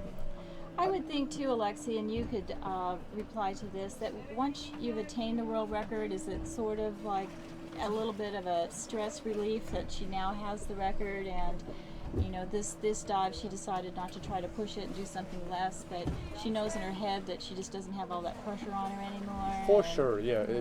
When you have a world record, it gives you more space to play with announcements. And Yeah, play you don't with- have to win every competition No. because you know you've Yeah, been the you've deepest. already got it on the. Yeah. It's, on, it's Yeah. supposed to be on the AIDA website. Your new world record. It's supposed to be. I think if you compare, like, what is better, gold medal on the world championship on the world record, usually world world record record by is cooler. Yeah. Yeah. And what do freedivers care about? Coolness. Coolness, Back to that thing coolness. again. Maximum Yes, coolness. maximum She still maintain the same technique, which is good because in Bahamas, I saw in Bahamas in the last 20 meters, she would start to do knee kicking, like showing that her legs are tired. She looks extremely well But composed. here she keeps great. I think she was under a lot of stress in the Bahamas from the whole Italian team and her country, and it was very hard for her. Lots of responsibility. Yes, yes. And Well, we I can think- see this time. We can see safeties only so far. Yeah. This But bear- safety's she's look good. she's so tiny, they're completely blocking her. Yeah, but she seems like she's just floating to the surface. Yeah, and there she is. the Spira. She was fresh. That's for sure. She was fresh. Yeah. Beautiful. It looked like for me, even though she looked like a bit disappointed about her announcement. That could have IDB. been. She probably, especially now, she's probably saying to herself, Like- "Geez, I Should that have was, done 101. I Yeah. should have done. I should have done more." Yeah, the way she did the protocol, she looked like just yeah, bored. No, see, look A at little she's bit- smiling at us. She's saying, Yeah. "Why didn't I announce more?" Probably she. I would. Yeah, nice. Oh, Beautiful, and that will be a silver medal for Alexia Zucchini. Yeah, I'm sure. You know, she may have been having some thoughts like, "Well, I think I'm going to do a safe dive and band just." But I'm see how- sure she had these thoughts about, oh my God, why I didn't announce deeper Yeah. on the way up. That's Yes, why. yes. That's where you have narcosis at the bottom, like when Uh-huh. athlete turns at this depth. If you have some ideas, you have some thoughts about anything, when narcosis kicks in, you start to think more about someone. It comes right to the surface. And then you start to just think about anything which was in your head for the previous days. And that's interesting how this narcosis works. You know, the thing that is really funny too for, you know, some of our aspiring divers or aspiring competitors, that you always are second guessing yourself. And those days that you make that early turn, that's the worst. You make the turn, sometimes you don't even know why you did it, and then after you did it and you're on your way up and you're kicking yourself this whole time saying, why did I do that? Why did I turn early? And I don't know what it is. Something goes through your head like, I'm done. It's this instantaneous response to stress. It is. It's just, and later where you say to yourself, what was I doing? And we all tend to beat ourselves up anyway about everything we do, about our diving. And But then the more dives you do, you learn how to just quickly cut the crap. Absolutely. cut the well, we cut all try this to, yeah. all this thoughts and ideas, because they distract you from actual dive. Yeah, any kind of negative. I think that's, you know, a life lesson, isn't it? Negative thoughts Thinking, negative defeat thinking, us in so many ways. And in this sport, which is really mental, more so than anything else, the mental aspect And is huge. that's one of the biggest, I think, biggest benefits of freediving. You learn how to control your stress level and control your thoughts, and be like, if you want to be successful freediver, you need to start think positively, like in any circumstances, even like 100 meters underwater. Yes. That's hard. Then when you learn this, technique, or like that transforms to normal life as well. It does. Like, It does. I think that we would all agree, just in general, if we can get rid of those negative thoughts, that we can be much more successful in all sorts of ways. We're also a much more pleasant person to be around. 100%. Negative people are not fun to be around. Right. Somebody who's positive is much more enjoyable. You know what I mean? The sad side. Oh, It's gonna we can rain. see Kate Middleton with a giant noodle looks like it's growing out of her. It's like a tail. It does. Kate Middleton is from New Zealand, and we call her the Golden Girl because she's all in gold, and she has blonde hair, and she's lovely. She is the partner of Mike Board. They have a training facility in Gili, Indonesia. Kate has really come on in the last, I'd say, year or two. This last vertical blue, she was unbelievable. She's been on fire for a while now. She did. She's announced 98 meters today and a dive time of 3:05, and This she will be has equal silver medal. Yeah. You know, Alexei, maybe you could tell us a little bit about your thoughts about how the women have just suddenly just come on. I mean, we've had so many women now in the 90s and knocking on the door in the hundreds. What do you think? What do you attribute that to? It was just such a long time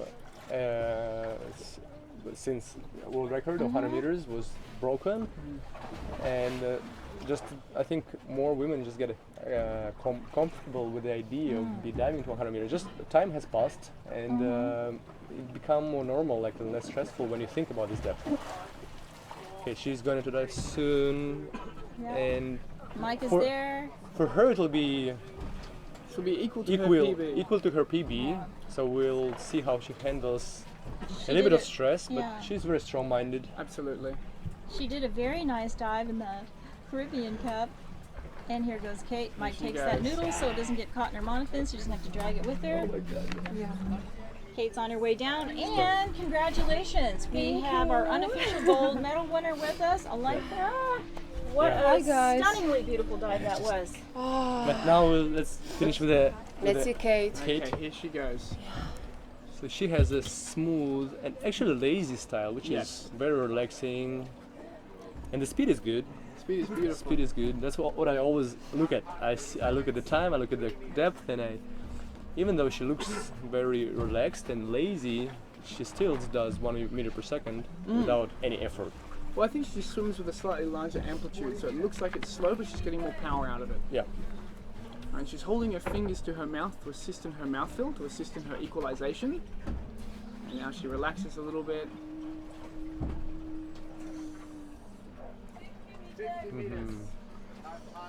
Kate has done this dive in training before, and she looks good when she did it in training, so it's just a matter of whether she pulls it off today, which we know she will. We hope she will. Well, Kate's been living with us, with me and powerhouse. Alexi, in the powerhouse. Yeah. So you know, we have to be behind her. Even though she is from New Zealand and you're Australian, and there is some issues Even there, though right? she is the enemy, officially the enemy. She's from Canada. Yeah, that's right. Too. So she's officially your enemy.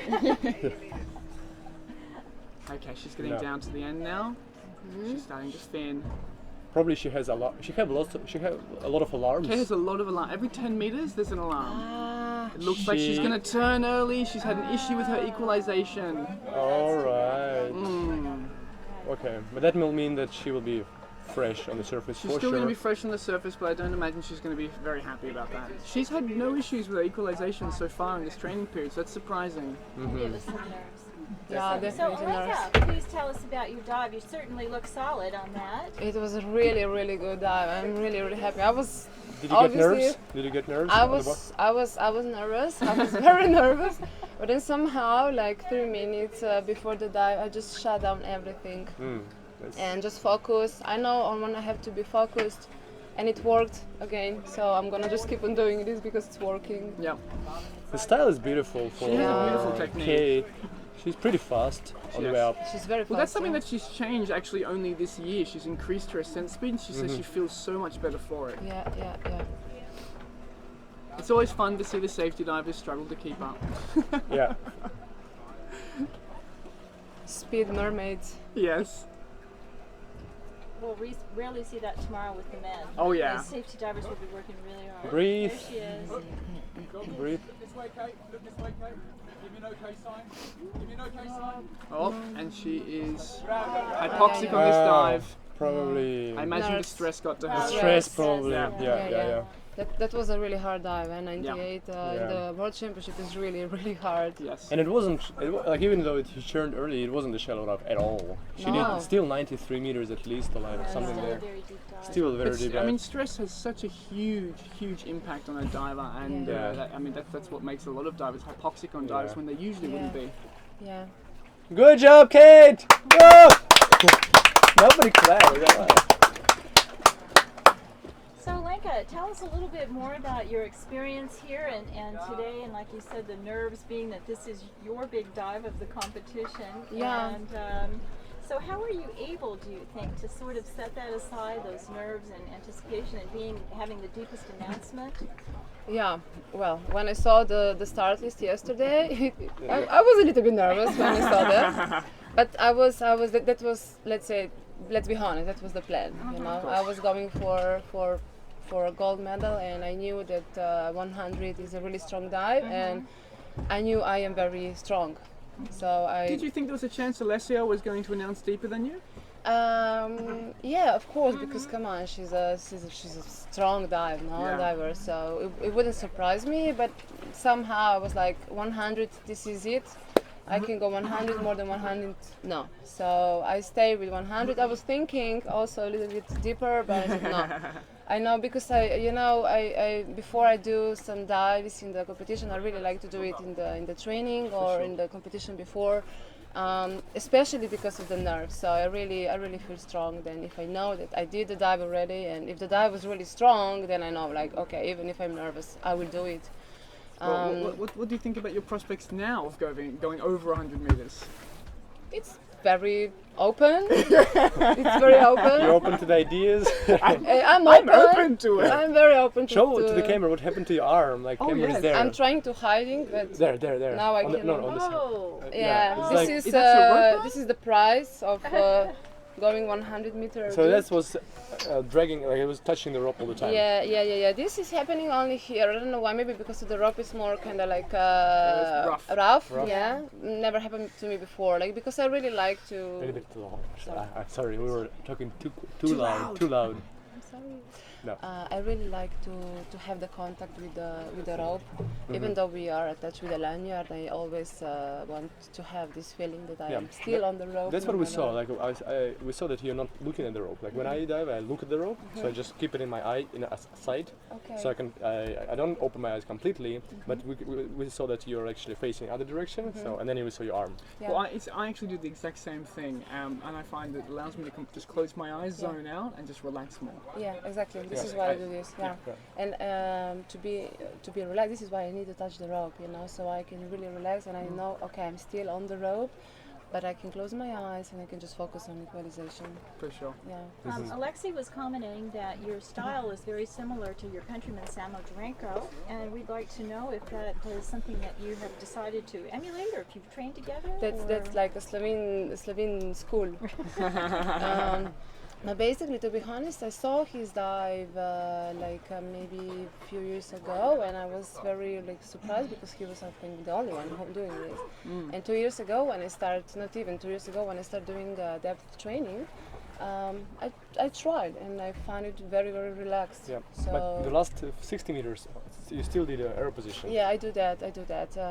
So the thing is that when I turn, I don't want to do this movement too fast, because I kind of want to keep my mind in this relaxation state. And if I do this too soon, that I go immediately into this, okay, now I have to rush. It's a big shock from the It's a free big fall, shock, which is yeah. complete relaxation, Yeah. to all right, go. Yeah, Right. and I just want to keep this meditative state as long as possible, because it's a long dive, It is. and I'm sure I burn less oxygen, and I'm fast, I'm not slow. So if I was super slow, then probably I would change it. Let's get back to Sayuri. Sayuri, we have Sayuri on the blue line. Sayuri is doing her dive today, and her announced depth is 97 meters. This would be a bronze medal dive if she does get it. Yeah, and Sayuri is our current world record holder in no fins. She's extremely strong. You will see her do that dive in a few days. But she's been kind of concentrating on constant rate and free immersion, kind of catching up on those disciplines. Well, I think once you set a world record in one discipline, it frees you up to extend yourself in the others. Yeah. Alright.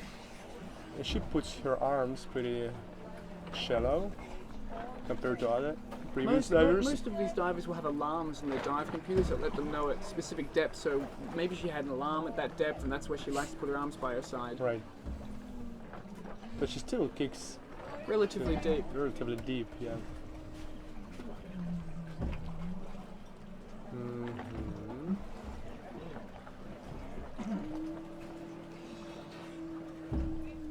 She has a beautiful, beautiful free fall in a streamlined position. Or did I just speak too soon? No, she's Sayuri is a really, really strong freediver. So I think only the equalization can be a matter here. Otherwise, she will do the dive, I'm sure. Yeah. And she has some problems with the sinuses from what we heard. Oof, the sinuses, this is a big... So I also feel the sinuses even today. So. It can be the issue with when you're staying in a house or an apartment with air conditioning during a freediving competition. Oh yeah. I don't use it at all. It's better to sweat. It's better to sweat and to drink a lot. Oh yeah. So she's coming to 90 meters and looks like equalization is working so far. Well, she looks relaxed and happy. I think she's going to make it to the bottom. You can usually see signs of stress in a freediver when they're not going to. Yeah. Oh, Yeah, she's go. coming down right now. And turn. She puts it in the hood, swims arms down positions 2, which is, I wouldn't say actually the first, if athlete swims with these positions, first 20-30 meters from the bottom, it's not too unusual because sometimes athlete wants to do it like for 10 meters, but then because of being relaxed and having narcose, he do it for 20 or 30 or 40 meters. Yeah. So she did it for 20 meters now. We can see 17 meters. So a lot of the time, a freediver would keep his arms down to prevent the lung tension and being under such big pressure not to injure the lungs. She have a relaxed and Very relaxed and very beautiful thing. But she's also got a background in swimming too, so you definitely see this swimming foundation coming through in a lot of the freedivers. Yeah. and her air position is relaxed too. That's one of the things actually. Alonka, you can work a little bit on it. Your air position is a bit tense, so the shoulder flexibility is important for freedivers. A little tip here from our deepest man. Yeah. I very appreciate it. Absolutely. Yeah, I think that you might want to listen to that. Oh yeah, absolutely. We were training together like 3 years ago in Croatia. No, that was 2 years ago. 2 years ago. Yeah. 2 years ago in Croatia. And I remember Alenka already then was planning to get to the world record, and he was not so sure about it. by I then was doing you were 50 60. You were 50. 50 meters. 50 Look at meters. Sayuri now. But I She's didn't. got her hands apart. She's just moving through I the didn't water. say you would never do it. No, Actually, I was. Of course. I said that motivation is the most important thing. If you have Yeah. motivation, you do anything you want. Absolutely. And we're just She's about to reach the gliding. surface. She's gliding. And here she And- comes. and There she's she up. is. And she breathes. She She looks looks good. good. Come on, take the nose clip off. I'm okay. Okay. Okay, that is She's- typical for Sayuri. Every time I have seen her dive, unless she early turns, she is like that on the surface. Yeah. Absolutely solid. The only thing that stops her, I think, is Yeah. those sinuses. Otherwise, she looks just like that on every dive and truly amazes me every Yeah. time.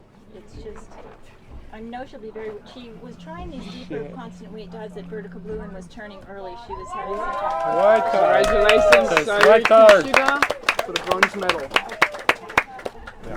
Nice dive for Sayuri. Good girl. So the next will be Sofia Gomez. Sofia Gomez. 96 meters, national record, This will be continental a record. continental record for South America, Latin America, and for North America, Yes. it will be a Pan American record. Yes, it is a Pan American record, yes. Oh, I had kind of a long dive. 3:23. She had a Alenka's just realizing what her dive time was. Yeah, usually I'm a little bit faster, but today I was so strong on the way up that I just slowed it down. Well, there was also, you did slow down a little bit to wave at the camera and blow us blow kisses. kisses. I did. So That this was for takes you guys. time. That Now was we for you. appreciate it. We appreciate. Though it's risky, like when I see this behavior, Yeah. when somebody's waving to the camera, etc. For me, it's like, oh no, there are gonna be problems.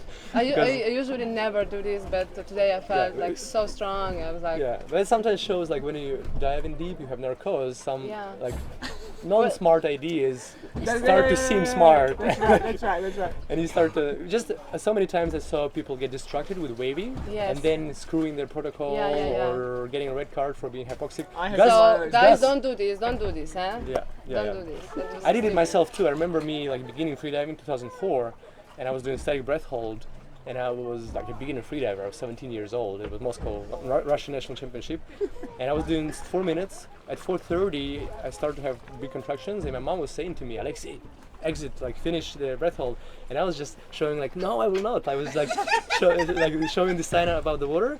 10 seconds later, I blacked out. Wow. So that was like one of the things which taught me not to play with things around. Yeah, Celebrate not your to- dive Not before to it's celebrate the finished. dive. Yeah, And yeah, Gus, another Yeah, very strong uh-uh. diver, Gus from Yes. Dahab. No, he's not from Dahab. He's from.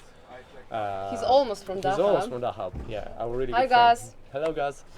He was showing Shaka 5 meters before the surface in our Russian National Championship in Dahab, and he did a very strong 90-meter free immersion dive. And he was very confident, showed Shaka, and then at the surface, because of narcosis, he also, instead of okay sign, he showed Shaka. He was like, I'm okay. Oh, like because he was, it was. So keep the focus to the end, guys. Keep the focus to the end. Can I say hi to my family? Of course. Ciao Tjaši, ciao Remko, ciao Beba. Come čakam da pridem domov da poslovimo to. Okay. I'm sure they're glad to hear from you and to see that beautiful dive and how strong you were and just confident and looking beautiful. I'm sure they're very excited for you. Oh yes. You know the thing is that my sister, she's not talking to me right now because she knows that I need space.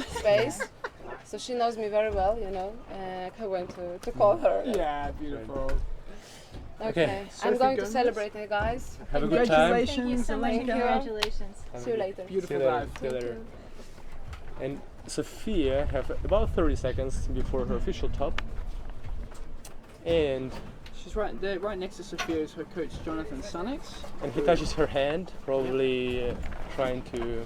Do you know actually? Support her? A few days ago in training, I have the same coloured wetsuit that Sophie does, and he swam over to me thinking that I was Sophie, and he touched my hand, Really? and I squeezed back. Well, you'd think the beard would be an indication maybe that you're not Sophia. Well, my face was in the water at the time, and things can get confusing out there.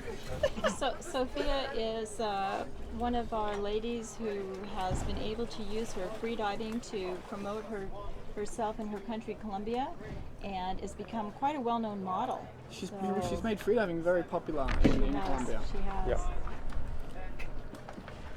She starts to Getting ready. pack. There goes the noodle. Johnny grabs the noodle.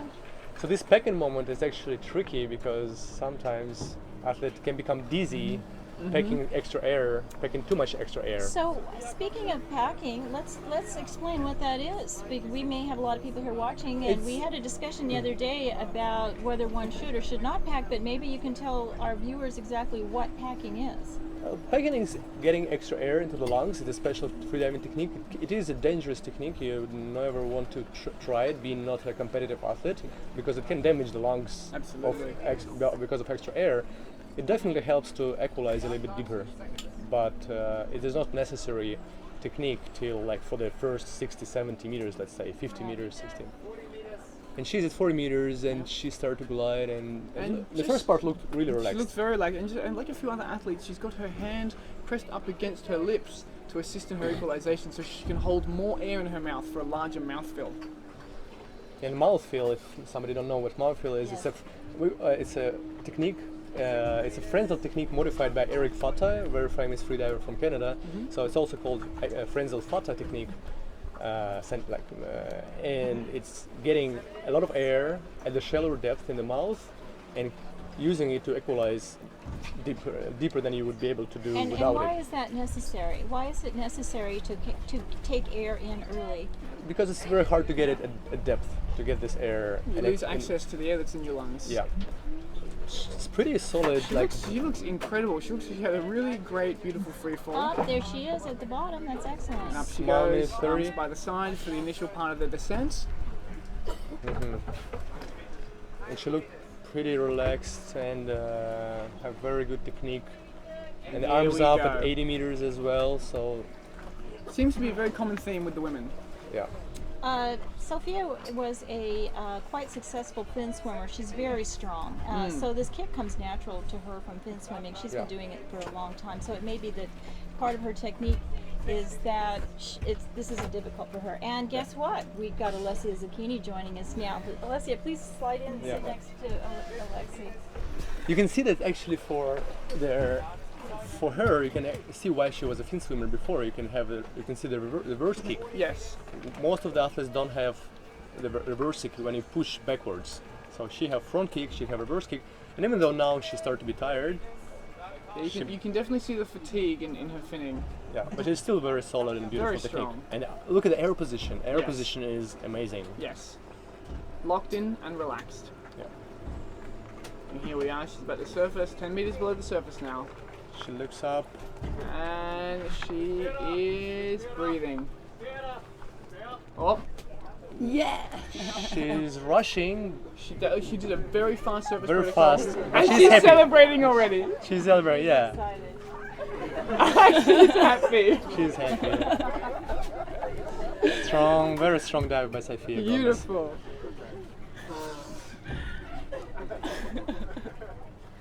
Wow, that's so nice to see those emotions when athlete surfaces. I would say we would need to change the rules just for that. Yeah, we would want. Congratulations, Sophie Gomez. Athlete to be happy and say whatever he wants at the surface. Like, yeah, I did it. So barring any sort of after complications with review by the judges of the bottom footage, that will be a Pan-American record, and that is huge for us. Yeah. Welcome, Alessia. Congratulations on a stunningly beautiful dive. Beautiful dive. Tell us about how that felt. How was your elbow now? We were like commenting on your elbow a lot, about the air position. It's so comfortable. It's comfortable. Yeah. It's no pain, nothing. Now is the maximum. But Okay. Yeah, I hope for the no fins will be better. Okay, let's hope. Let's hope for that. But it was beautiful style. We were enjoying your really fluent technique and small. Like it looks really relaxed and nice. It's so beautiful. My monofin is so soft, so it's easy. Nice. And whose monofin is that? We'll give a little plug here. It's a starfin. Yeah, she has starfin. Yeah, so soft. Only two. Yet she haven't yet. Maybe she hasn't motion yet. And that's all. My team has been swimming all yeah. Italians have very strong tradition with their with the fin swimming, and they have really good school for fin swimming as well. I like it. Well, it certainly looked like that was an easy dive for you. Were you feeling stressed, or did you feel more relaxed this time? I have a plan. You got a plan. Which plan is it? All right. What's the well, plan? Maybe I get a feeling it's a secret plan. You can tell us now. Like the competition is over. No one will see this. No one will. We will not tell anyone. Steve said me what I should do. Right. So you followed. That's nice. Yeah, her coach Steve Keenan has given her a plan, and she's going to follow through for Steve, and that's a lovely thing to do. I think you're just looking beautiful in this competition, and we're so happy for you, and we're so proud of you for what you've been able to do. And you know, Vertical Blue was kind of a struggle because you had really strong feelings coming in and aspirations, and I think that there's a lot of pressure on you all the way around. And it's nice to see like this dive today looked much more relaxed. It's really nice, really nice. Good job. Very good. Alex, who do we have coming up here on our next diver, the white platform? Tomoka, we should have Tomoka. Tomoka. In 2 minutes, Tomoka Fukuda, 94 meters, 3-minute dive time. Now this is one meter below her PB as far as I'm aware. 1 meter deeper, or I think she'd done 95. I thought she did 96 more, maybe. 96 as well? Well, so it should be very close to her PB, which is still... Last year in Vertical Blue. Last year, Vertical Blue. I was not there. At this time, I was... Last year, I don't think she made that dive, but I'm not certain. I don't remember. I remember 96. No. You remember 96? You should know better because you follow... You probably paying attention. You're paying attention to the girl competitors. This year at Vertical Blue, she was having some health issues and left early and didn't get to complete. But the previous year, she was... she had some good very dives. well. Yeah, this year she got a cold or something. Well, last year I missed it because I was doing proposal to my wife now, so I don't know anything. One week before the competition. 1 week before the competition, I cancelled. I decided to get married instead. Family is more important. Yes, but why 1 week before? No more. That's love. What can you do? Okay. If you like Vertical Blue or getting married, of course getting married. Of course. Of course. But There's why in the Vertical same Blue. period? There is competition every year. Yeah, of course, but why in the same period? It just so it happened. It just so happened. I proposed 3 weeks after we met, basically. Okay. That's why. That's why. This is you wouldn't pick it, but Alex is a very big romantic. Yes. And Adam as well. He was telling me stories how he proposed, and that was very romantic too. So freedivers are very romantic people in general. We feel very deeply. We have very deep sense. We are very affectionate. Oh, sorry. Let's go back to Tomoka. It's official top now, and her fin is very beautiful. Look at how shiny it is. Is that a Molchanov fin, Alex? I think it looks like so. It looks like one of those beautiful Molchanov monofins. Okay, we need to stop that. Otherwise, it will be too much. Here we go. She's off. Hated by spectators. Okay. The start, the turn, and here she goes. The Tomoka has a beautiful technique. Yeah. And she's a model as well in Japan. Yes. She's very famous in Japan as like a model.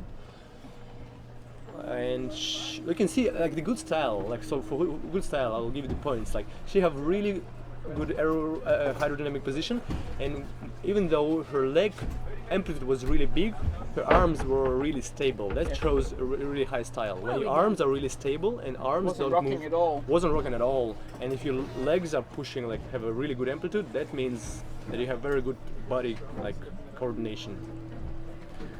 What are we there on the nose? A lot of athletes hold the nose to help with the mouthfeel. I think they're actually holding the lips holding the lips. most of the time. They take Yeah. a big mouthful and they put their hands at And the. she held it again, so I think that might be some or deep refill. Yes.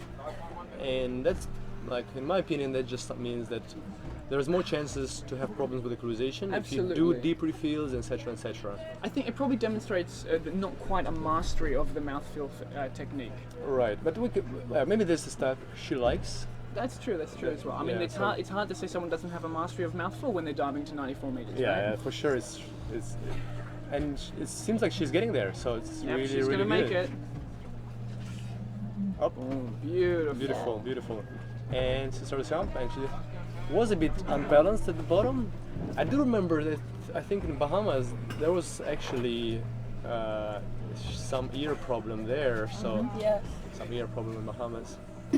So that just shows that 94 meters is very big depth, and you have always risks of not only lumbar trauma but also ear trauma. Absolutely.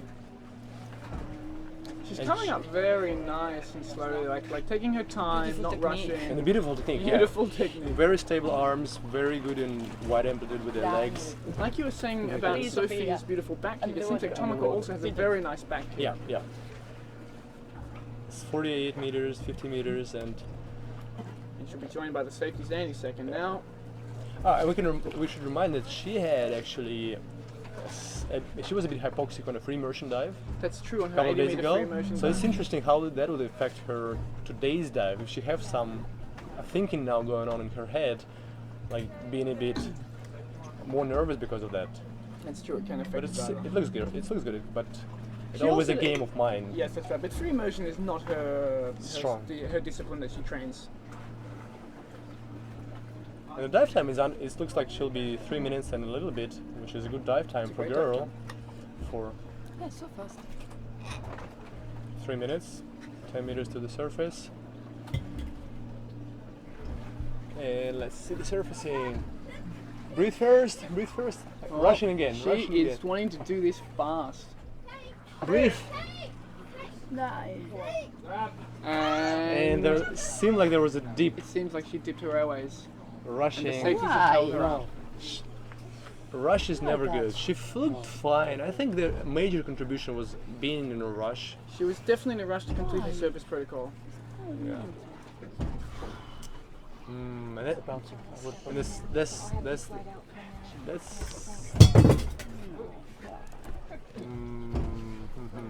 there are a little bit of waves too, so that makes it a bit harder to recover. The platform is bouncing from the waves, so it's never too easy for the athlete to breathe in these conditions. So that might be the reason for the lip deep of the lip. Yeah. She stayed in the same spot? Yeah, and Johnny says she definitely stayed on the same spot. So the dip of the mouth was mainly because of their waves and the rocking of the platform. It's so pity to see athletes having more difficulties just because of the platform, because of that. We need to think, Johnny, we need to think about the ways to balance the platform so it's not affected by waves. Like maybe put some balancers under the platform, make it super heavy. Well, it could be this one is much narrower compared to the other ones is longer, so you get less distance in the rock. Right, yeah. Or just like think about some engineering solution to make it not rock, make it like very heavy and stable in the water. Yeah. Have a good recovery. Go rest. Thank you. Congratulations. Prepare for the Yes, no-fins. Lovely dive. We've got Jonathan Sunex joining us now. Coach the of, coach of Sophia Sophia. Gomez, who just had a very successful dive. She looked like she was quite excited about that, Johnny. She's quite excited, yeah. Big smile. Pan American record, Yeah. which is fabulous, and she just looked beautiful. And we'll get Sophia as soon as she's done breathing. We'll have her come join us and give us some thoughts on that. Unfortunate dive for Tomoka. It looked like she almost had it, but maybe just didn't get in enough recovery breathing, or what would you say? I think maybe louder coaching Louder and having coaching. the coach position themselves in the right position. Because again, the coach was sort of off to the side. Little trick that I like to use is to position myself next to the judge, where the athlete needs to be. But looking. also, it's like a coach can help, of course. But if athlete is in a rush and like a bit hypoxic and that, it makes it hard. It makes it like. Yeah, I agree. To me, what it looked like though, she was a little confused with the instructions. Yeah. The Like instructions she was were- listening, but she wasn't quite sure what she was hearing. Right. Yeah, well, let's leave it. Maybe we can get them over up for some comments afterwards. Yeah, we can Yeah. get some of it. Find out. Coming up now on the blue platform, we have another Japanese competitor, Masuzu Okamoto. And Masuzu is getting ready for her dive. Masuzu is probably the sort of the leader of the Japanese team, I would say. She's been competing the longest. She's got a lot of experience, and she was their deepest diver for a number of years. And now she's got some girls coming up behind her who've proven to be very strong. What do you have to say about Mimi for us today? Well, I guess Mimi, paved the way for the other Japanese girls, and you can see like how your mum did for the women, like make people realize what is possible, you know. So without the people that come before them, then what the divers do afterwards is it's made easier for them, basically. Mimi is very strong. She also has just a very nice demeanor and way about her. She's well liked by everyone, and I'm sure she's been an excellent role model for the young women in Japan. Something they'd like to emulate as a good sportswoman and competitor. And she was actually very late to the sport, I think, and late to swimming. Yes. Yes. She couldn't swim for many years. Do you know a little more on this? I do know, because I competed against her in vertical blue, and she was trying to learn how to do no fins because she couldn't swim. I mean, couldn't swim at all. And she wanted to try to, in vertical blue, where there's an all-around prize, you need to be able to do a CNF dive, and it was difficult for her because she can't swim. So I still don't think she's an accomplished swimmer or enjoys it. But you put a monophone on her feet, and and there she goes. Yeah. So. Yeah. She's getting ready to go now. She's announced 90 meters. Really deep dive, and it's official top now. She's had some troubles with equalization. She did it at vertical blue. If so, she turns early. It seems like one of her ears will get stuck sometimes. So let's hope she can make it and her ears are clear today. It was an interesting turn on the surface. She lifted her arms up and rotated on the surface with the arms up, which is interesting. Maybe she used it to pack more air, also lifting her arms. An interesting thing about Misuzu is she dives very light, which we see a lot of the guys, yourself, Alexei, not using any weight, but for the women with a different body composition, it tends to make them even more buoyant. So I think we'll see that Misuzu swims a long way down. But look at the time, 20 seconds, 40 meters almost. Their speed is incredible. It's like super, super fast. But very active, and like we see that equalization is one of her issues, but she's still swimming at 52 meters. So let's hope this goes. So maybe swimming slower would help with equalization for her. That could be one of their suggestions. And less active, less CO2 build-up, you know. Yep. Arms down, 70 meters. Still swimming, and now she's settled into her free fall. It seems she's handling equalization really well.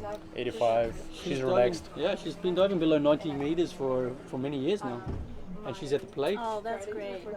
Good. That's nice Super to see fast. that. Super fast. Could have kept on going. 1 minute and 10 seconds. It's incredible. So, what do you think of her technique, Alexei? Technique is pretty stable. You can see arms are rocking a little bit, but still her arms are. Oh, now she's starting to get more movement in the arms. So she has two ways kick, forward and backwards. So this is good. This is efficient. The only thing, like the back could be a little bit like more relaxed to allow the arms to stay more stable. But in general, it looks good. It looks beautiful. Okay, good. She's making good time. Yeah. Now above 50 meters. And it didn't look like she was rushing, and it looked quite effortless. This speed looked quite effortless. In the time that I've known her, I've never seen her arrive hypoxic to the surface. So yeah, Yeah, she either turns early for equalization or she makes it. That's what I've always seen. So And she slows down, start to free glide a little bit more. She's still maintaining good technique. Maybe a slightly slower rhythm now. You see there's very little knee bend. She knows the surface is approaching. She's gliding the final few meters. One last kick, I think. Nope. There she comes. I would say she should be very fresh.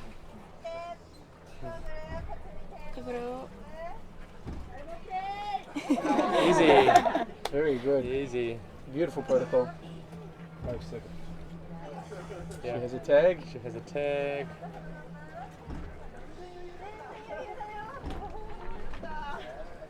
It's so nice to hear Japanese athletes speaking to each other all the time. It's like so cartoon-like, Yes. especially when they coach each other. White card.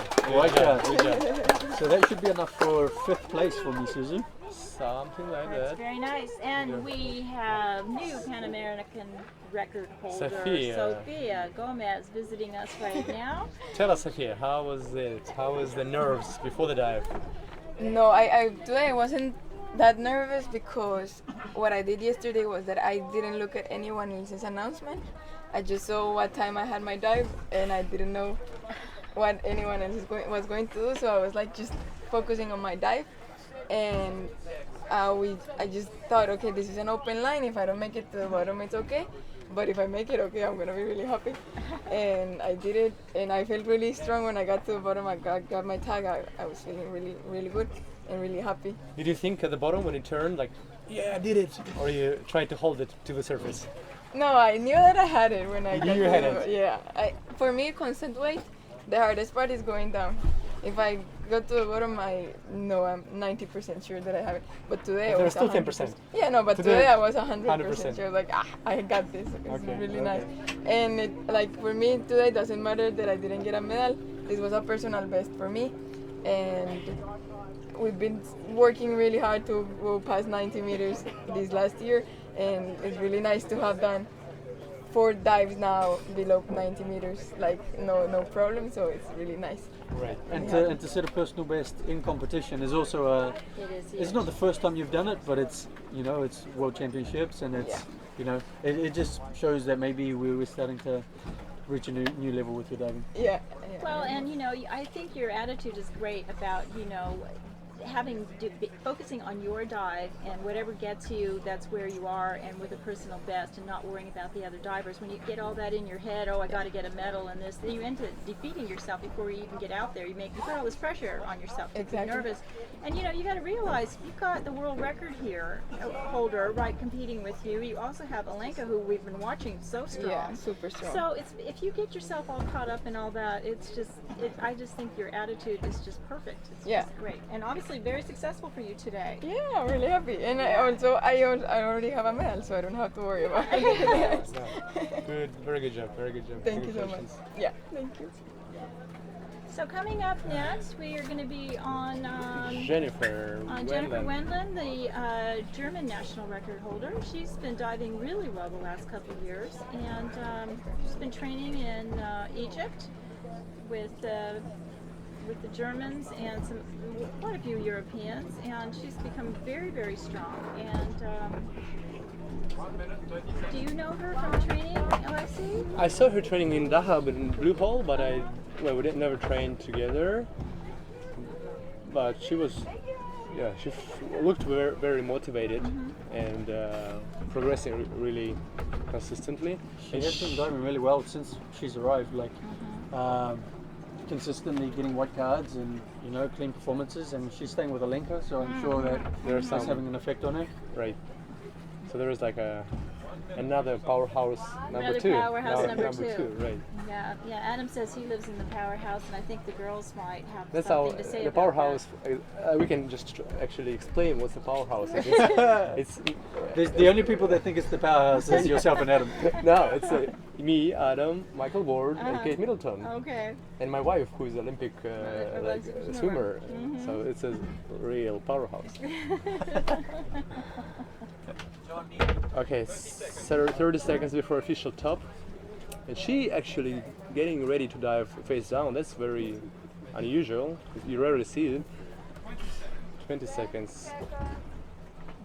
Perhaps she enjoys the sensations of the snorkel breathing, helps her relax. Yeah. How do you feel about that and the CO2 that's kind of can kind of You need to breathe deeper with the snorkel to ventilate this dead space, like air in the snorkel. But it's probably like an extra 200 milliliters of, maybe less, depends on the snorkel.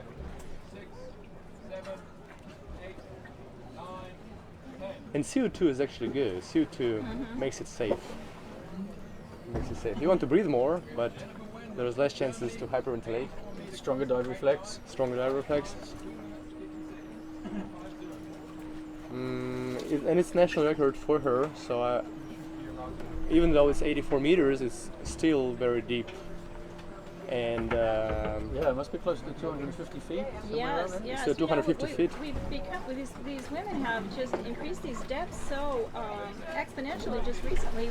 You know, now we hear 80 some meters and we don't think much of it. A year and a half ago, that would have just been medalists. There'll be medals. Yeah. But we've just recently had this huge jump in these women becoming so successful with these depths. I asked Alexi about that earlier as to what he thinks the reason is. And it just seems like we've kind of crossed that barrier. I think it was kind of a mental one almost. It just seemed like 100 meters seemed rather daunting, you know, and as Johnny was saying, that is, you know, over 300 feet in imperial terms, but and that sounds like a lot. And journalists will frequently ask us in the U.S., well, how many feet is that? And it sounds like a lot deeper when you say 300 instead of 100 meters. Yeah. But yeah, I think it was just really sort of a milestone to have that breakthrough. And education is getting up there, and you know, there's more and more people diving deeper, and more instructors who know how to teach deep diving. So now she's getting ready to turn 77, and she's pulling up early. She's coming up. Probably equalization. You can see a couple of meters before the turn the arm movements, like so there was no obvious signs of having problems, but it's an internal thing. Also, it might be just not even equalization. It might be just also some nerves, like knowing that it's national record.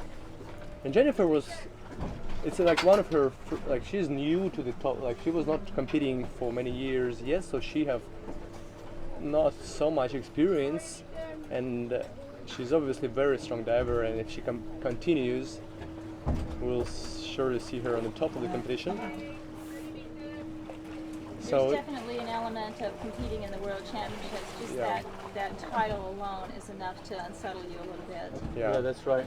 And like this point was proven the other day with the men's free immersion. Yeah. You know, the conditions were great. The conditions were like this, and there was nearly 50% of the competitors who failed. Yeah. One way or another, they failed their dive. Yeah. I took the nose clip early. That's interesting. Like she took the nose clip before the surface, 10 meters before the surface. Okay, so that means she's only got to remove her goggles. She gave the okay sign. She did quickly. She was super quick. I think she probably has, since she turned early, she's probably not real pleased that she did that right now. But it could have been equalization.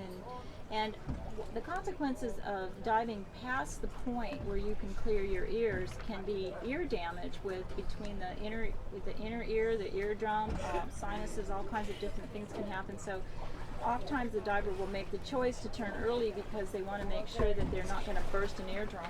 Yeah. If you do, you are out for several days, weeks, in order for that to heal. So yeah, that's right. Sometimes it's a precaution in order to just decide, well, okay, not today.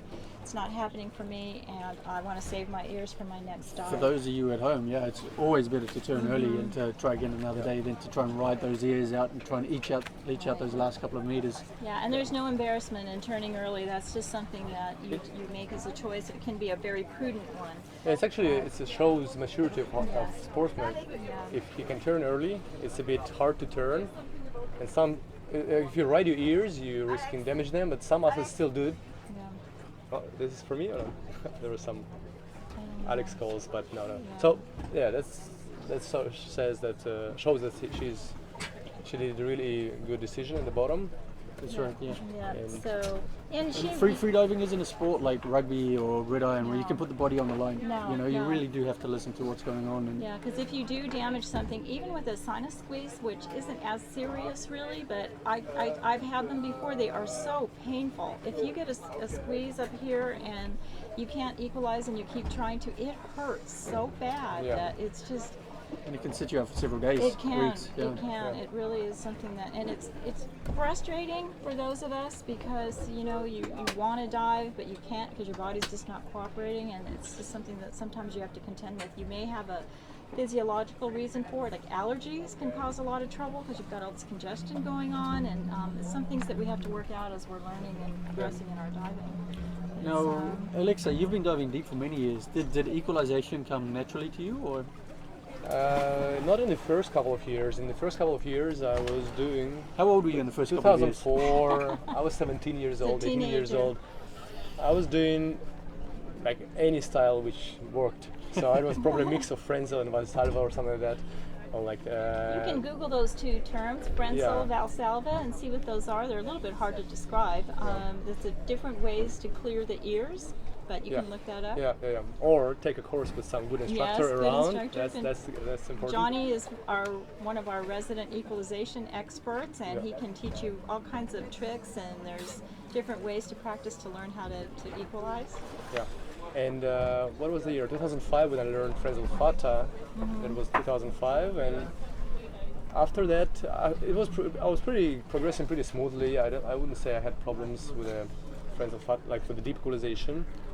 It was more limited by like lung flexibility, chest flexibility, narcosis or hypoxia. And what sort of depths were you diving in these first years? So this is a bit of a freediving history for everyone. You know? I dove without this mouthful technique till 73, and then when I learned it, I was doing like immediately 80, 90 after that.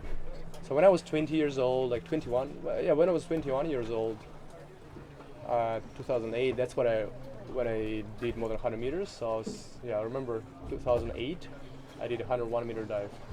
And you were 21 years old. I was 21 years old. So you've got to be possibly the youngest of all time to have been diving 200 meters. Yeah.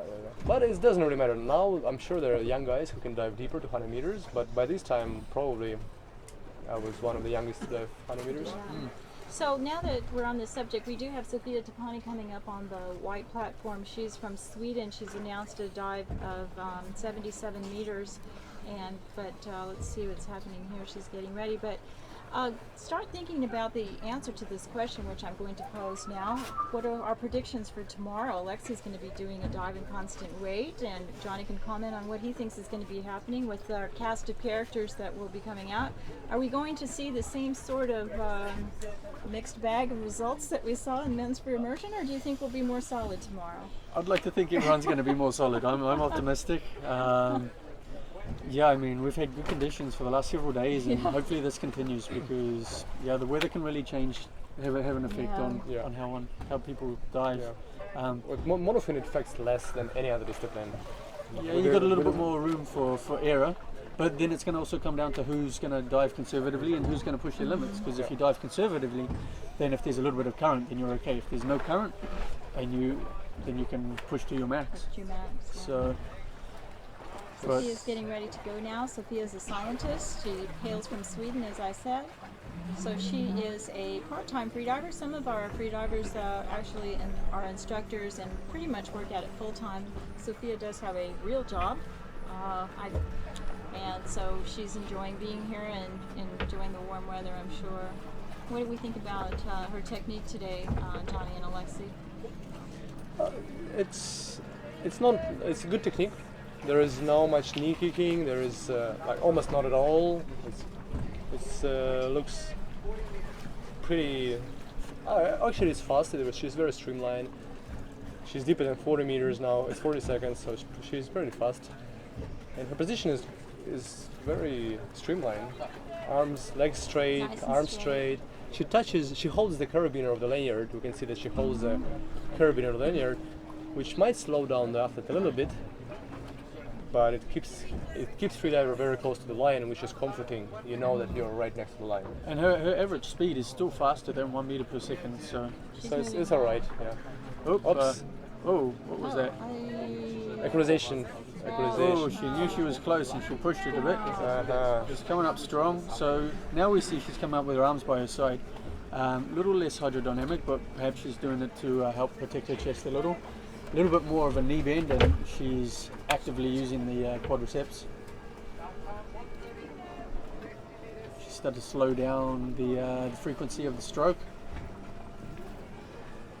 And if you see, the fin is working almost entirely on the front kick. Yeah.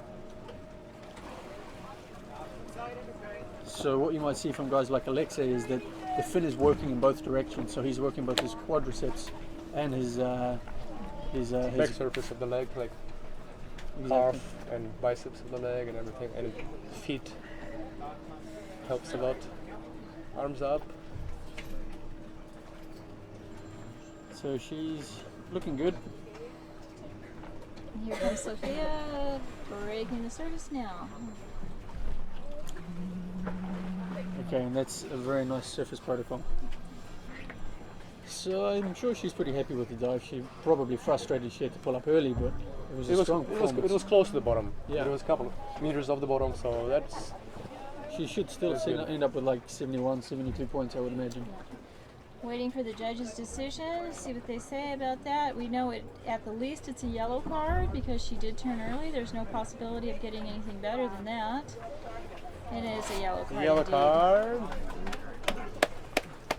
So getting back to tomorrow's competition with the men, just to give you all some insight into who we have here competing. We have Alexei, as you know, who's sitting next to Johnny on the other side. Johnny's also a very deep diver, but he is not competing in this competition. He's here as his coach and Sophia. He's a altruistic kind of guy. He's giving his own efforts into coaching her instead of making his own dives this time around, but we hope to see him back competing again soon. We've got doing the 110 meter dive. Yeah, 110 meter dive. Yeah, he is an excellent diver. Johnny the Deep, that was the... Johnny actually, Deep. Johnny that Deep. was the... Do you remember? That was their name. I was given to you, and you then... So, copyright. Where's my copyright? You want the credit for that? I want the credit for that. Johnny the Deep. I said you've been around for many years and you weren't the only one to give me that. No, I was the first one to give you that. I think that was the, like in the beginning. When did you give me this? Because I had this, I think, from before. No. Anyways, but if you want it, you can have it, Alexei. We can give you all the credit. Yeah, I'm just kidding. It's just fun. Yeah, we also have on our start list tomorrow William Trubridge and William Trubridge and Dave Mullins, who only appears infrequently, comes out of the... He's a bit of an anomaly. He is deep down under. He's come out of New Zealand to compete. And we'll be interested to see what Dave, his personal best is 125 meters, so... yeah, maybe Johnny, Kalamata. as a colleague and New Zealander, can tell us more about David's training so far. How was the David training? He's always very secretive, but I just remember the dive he did in Kalamata at 125. That was so strong, I was just amazed. But then when it came down to the competition, he was having trouble equalizing and couldn't make the dive. So yeah, well, he has been having some equalization issues, and this is one of the things with arriving well, not very long before a competition and not training regularly with depth. But I guess we'll see what he can do on the day, and I don't know. How do you feel, Alexei? Does it make you nervous having competition? I really like Dave as a competitor, and I really wish him to have more days of practice to have a better equalization. And that'll, if he dives, like I want him to dive deeper. So there is some competition. So there is some like challenge and competition. That's for sure. Because I feel like from what I've seen of you, Alexei, over the last few years, is that you made the world record and you can, I believe, go much further. But you need the competition. You need someone else to take that record off. Yeah, why should you bother when no one's close right now? So, Well, it gives me some time to focus on other disciplines. So I like surprisingly you've done really well there. Surprisingly, I made it to the like world record limit with the free immersion, 124, and there was like a surprise for me. And I did it only because I had some time off my main discipline. And so I wish all the best to David. I don't know how much he will announce, but I would say maybe something like below 125, probably because of equalization so far in the competition or in the training before this, today. You're keeping tabs? Yeah, before. Well, it's not that secret. We train together. It's like I don't think there was a deeper dive than 115 for him so far. So that'll be gambling if he would do more than 125 and stuff. 120 even, 120.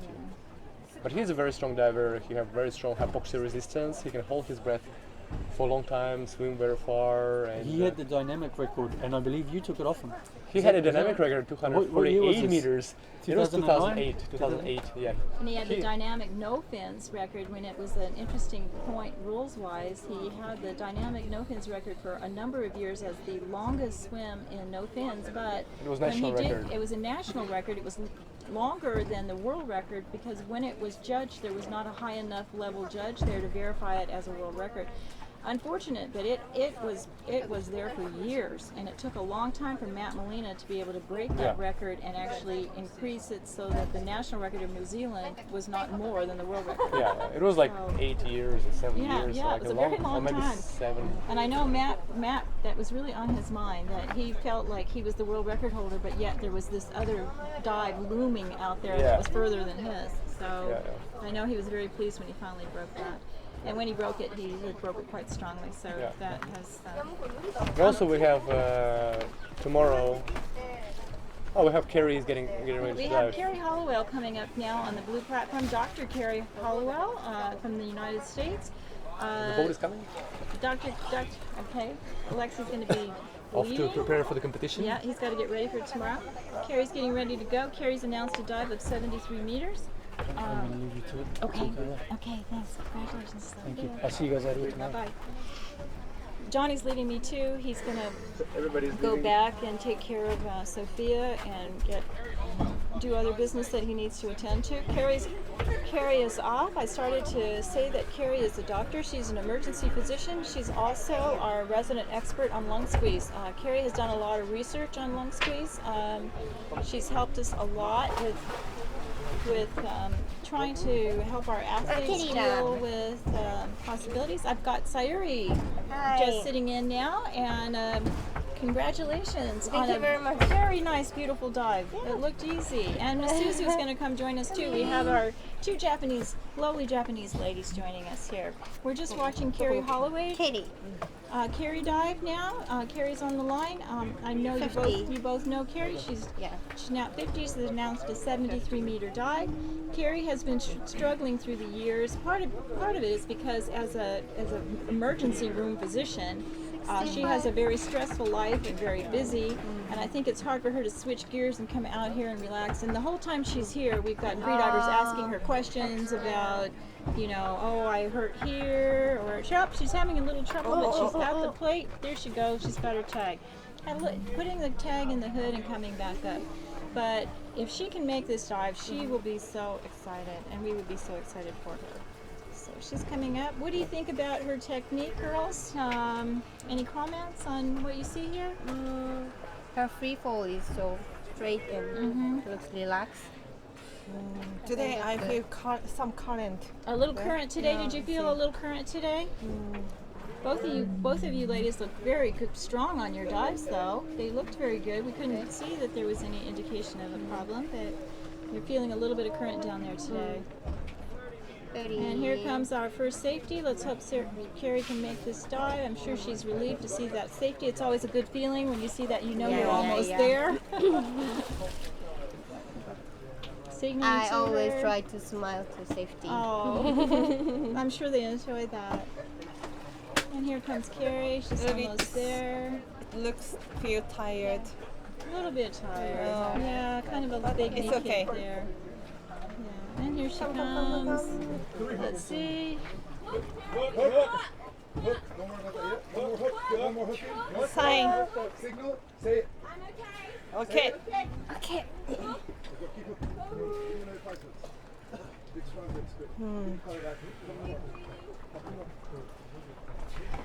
Strong coaching can be very important, especially if you're a little nervous and a little hypoxic. A strong coach with a nice, strong voice can be very helpful.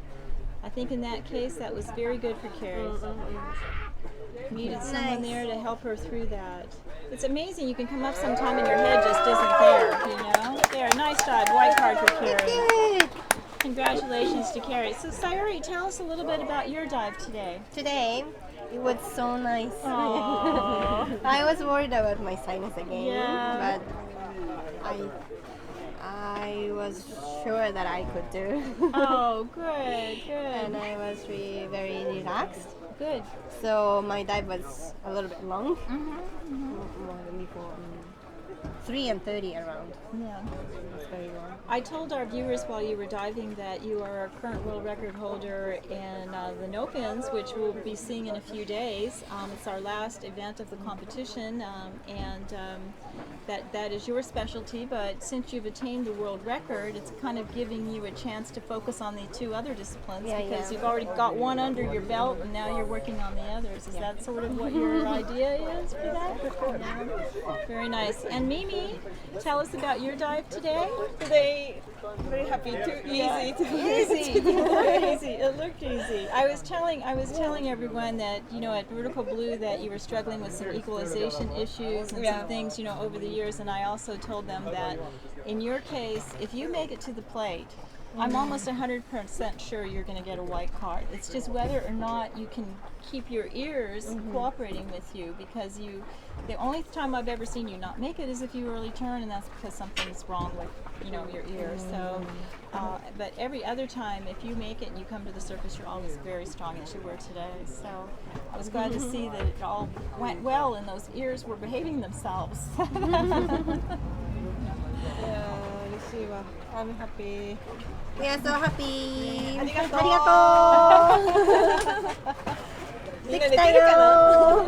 We're missing our third member of this trio. Well, actually, we have Tomoka as well. Tomoka didn't make her dive, unfortunately, but Hanako didn't make this trip. Can you tell us why Hanako didn't come? We know why. Oh, okay. Well, maybe she's watching. I hope Hanako's watching. We're certainly missing you, Hanako. So it's too bad. We wish she was here with us Maybe next today. year. Yeah, I hope so. That'd be great to see her again. She had a really great competition at Vertical Blue. And for those of you who don't know, Vertical Blue is a competition we have in the spring. It's in the Bahamas in Dean's Blue Hole. It's hosted by William Trubridge. William Trubridge, who is competing here, he's a world record holder in two disciplines currently, no fins and free immersion. And miraculously enough, which always amazes me, William is able to compete and organize in the same competition. And organization is extremely difficult. But William somehow is able to do it and put on a competition which we all really like. Dean's Blue Hole has no current ever, so we all know we can make successful dives there. This is where Sayuri had gotten her world record, and Mimi's had some very successful dives there as well. Alexi got a world record there. We've had numerous world records in that location due to the fact that there's no current. So here we go now over on the next platform. On the white we have Anna von Bodicher of Germany. She's going to be trying a 71-meter dive. Anna's been focusing on no fins, so I don't know how much she's been training this. She's probably just going to see what she can do. Now she's trained with nose clip. She's switched over to a nose clip. So 71 is easy for her, but with nose clip, it's a new thing. Something every time you change something, it adds a little more difficulty to it until you get used to it. Then it becomes easier again. So Anna's been competing for quite a few years. She's a very strong competitor. She's a technical diver. She teaches technical diving. She's owns a bookstore in Germany. That's what her job is. But she is in Egypt frequently training. She has a world record currently in tandem no limits, which isn't a discipline recognized by AIDA, but it is something that some people do and enjoy. So Anna's getting ready to go now. We see her. She does her start in an upright position, hanging onto the line. We were commenting earlier that people have different styles. Some people are on their back, some people up, some people down with a snorkel. And there's no right or wrong way. It's whatever works for you. And there goes Anna. The noodle shoots up, and there goes that big fin. She said her monofin is from Natalia Montanova. She has a Multinova fin. Yes, we were talking about Alexi's products while he was here, of course, trying to give him some business. He's now producing a line of freedive products, floats, lanyards, nose clip, fins. He's going to soon to be making wetsuits. That's his latest thing. So here she goes. She's taking one kick and getting into her free fall. What depth do you start your free fall on constant weight, Sayuri? I start free fall around 35 to 40. About 35 meters. Do you like to make a big pull and then start, or do you just do a kick and then just let it? Just kick and go. Kick and. Anna's got one hand on the line just to make herself feel comfortable, probably. Yeah. And we noticed that when Alenka came up here that she had the line through here and she's got a big sore on her hand from 100 meters of having it rub on there. Yeah. The line's a little rough, apparently. Oh no. Oh, there it is. It looked like she was gonna, yep. Okay. Come on. Don't let it. Go on in. 60 meters. Start time 1:30. It's very interesting to see how to free fall and how to come up. You know, it's this dive eye has given us a lot of different things that are advantages now. We can watch everyone else, we can watch ourselves, we can see our own technique and see maybe things we want to improve. Alexi was telling Alenka that he had some tips for her on her position with her hands, which was interesting. But it, you know, there's just so many elements to this with the safety and also with technique and with, and now of course so that everyone can watch our dives and understand what we do in free diving. And I hope your families are watching at home, getting to see you do your dives. It's great. Here she comes now to the surface, and she takes off her goggles, gives the sign. Very quick. Very fast. Yeah, very fast. She has judges Katja and John over there on that line. We have our other judge, Junko Kinohama, up here on the dive eye boat with me, watching the films as they go by. And Sada Safa also here on the dive eye boat. Waiting to see what the judges say. She's got that. It's a white card for Anna. Very nice. Our last diver on the blue platform today. Thank you very much. Thank you for joining us. Congratulations, ladies. Very nice job. So, as I started to say, Helena Bourdillon from the UK is our last diver on the blue platform today. Helena has announced a dive of 71 meters in 2 minutes and 15 seconds. I know that Helena has been enjoying this competition very much, and she's looking forward to enjoying some frozen margaritas. It's very warm here for some of our divers from the UK and Europe. Not used to this heat. I do think, though, that she's been training in a warmer area, maybe in Southeast Asia. We have a huge amount of growth in the sport in China. Japan has always been strong, but in the Philippines, Indonesia, Malaysia, Singapore. Our one judge, John Wright, who is here, is from New Zealand, but he is residing in the Philippines. And he's going to be hosting the first ever competition in Indonesia. If you'd like to compete in that, if you're from that vicinity, please contact John Wright. You can always contact us at AIDAinternational.org if you're interested in competing in that competition or any other. Also, if you would like to learn about free diving or would like to find out where an instructor is located close to you, also check our website. All of our instructors are listed on there. Again, that's AIDAinternational.org. We'd be happy to help you. I've got Dr. Carey joining us right now. Dr. Carey with a white card and a beautiful dive. You must be excited. I am. Oh, that was just great. Just great. Carey over the years has had some, I was telling our viewers, you know, has a very stressful job as an emergency room physician. So being able to turn that off and then go into her dives, and also I mentioned that Carrie, at competitions, being that she is a doctor, the athletes are always bugging her. Fortunately, it's been a little less this competition because we have some very active physicians on site that have taken a lot of that heat off you with having to stitch up cuts and other odd things that have happened during the competition.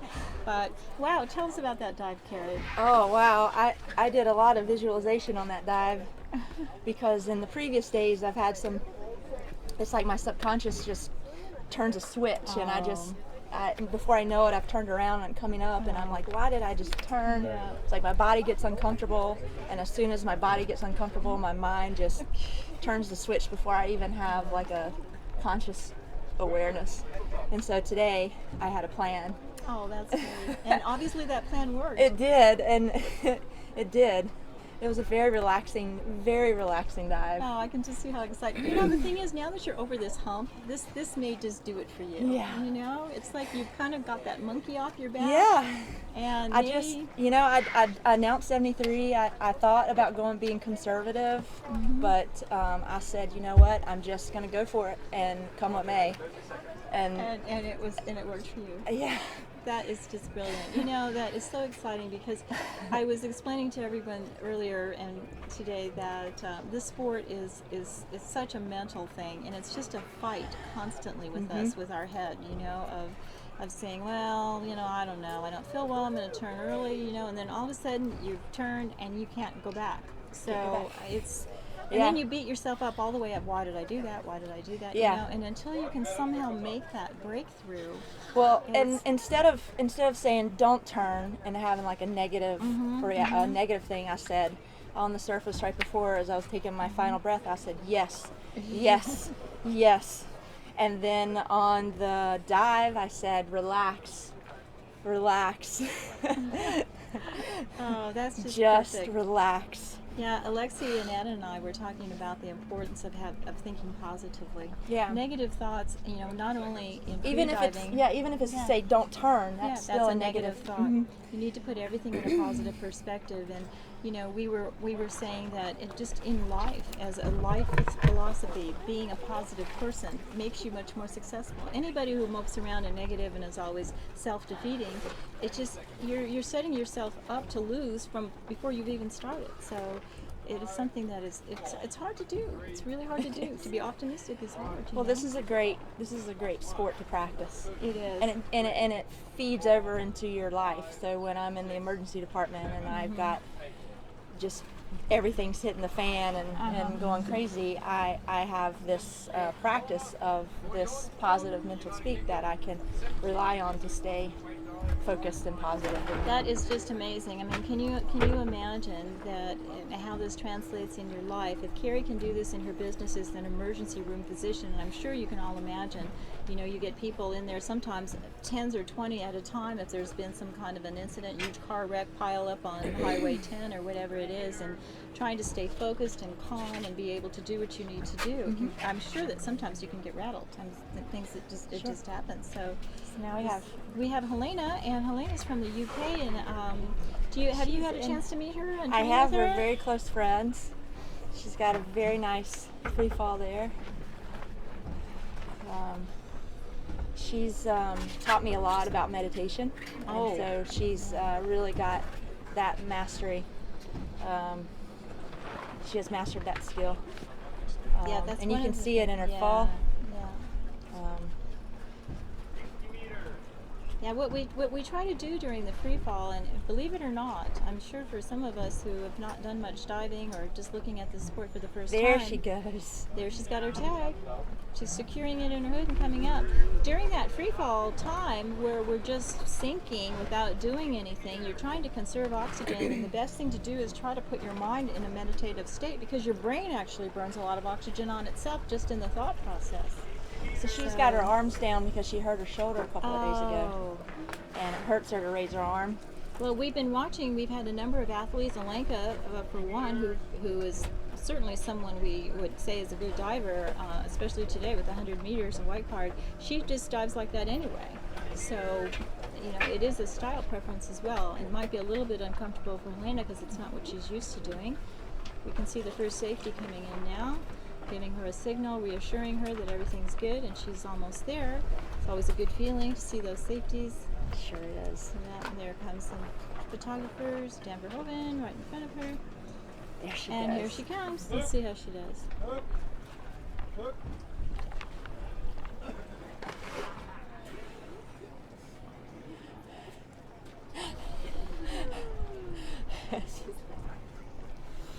Come on.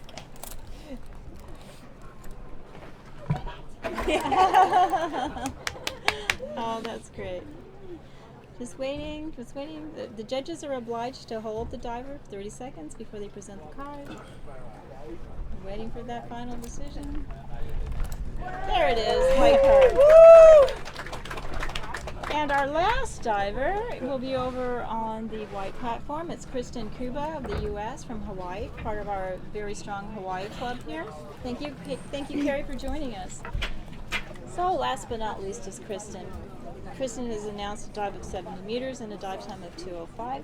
I believe Kristen is a relatively new diver, but she's been training with the club over there. And I told you earlier they train regularly at Honau in Kona, and so they're able to get a lot of practice in. And they also have several instructors and Annabelle Edwards and people who have a lot of experience and expertise and a lot of knowledge that they share with each other.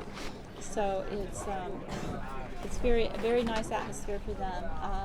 I don't know if she's a spearfisherman. If several of our women are spearfisher persons, and she may be one of them. I don't know, but this will be our last dive of the day. We've had an excellent day out here for the ladies. Again, as we did in free immersion, the ladies have been very solid. I think it's a combination of prudence, making good calls on their announcements, taking into account the nerves and the stress. They seem to try to make an announcement that they think they can do safely and easily in order to obtain that white card.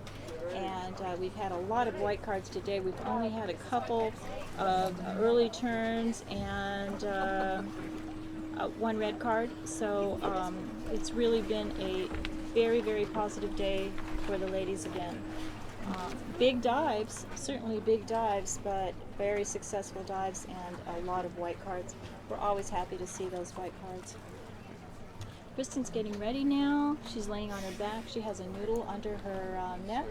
We're getting a view now on Dive Eye of what it looks from under the water, looking up towards the platform. You can see Kristen there relaxing. There's 3 minutes ready before she starts. Her dive time is 11:20, where she will start. And her dive time is 2 minutes and 5 seconds. Getting a little chop right now. This chop is not from weather or anything. It's from passing boat traffic from from the wake of boats. So when you see those big waves come through, it has nothing to do with our weather pattern. It is just because we're in West Bay in Honduras, and it's a big tourist area.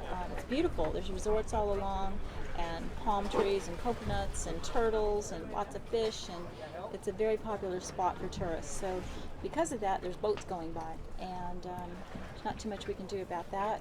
I know the organizer, Esteban Darhampi, has asked to try to keep that to a minimum, but there's sometimes we do get some wake coming by, but we just wait momentarily when it passes, and then it's done. But it's generally pretty flat.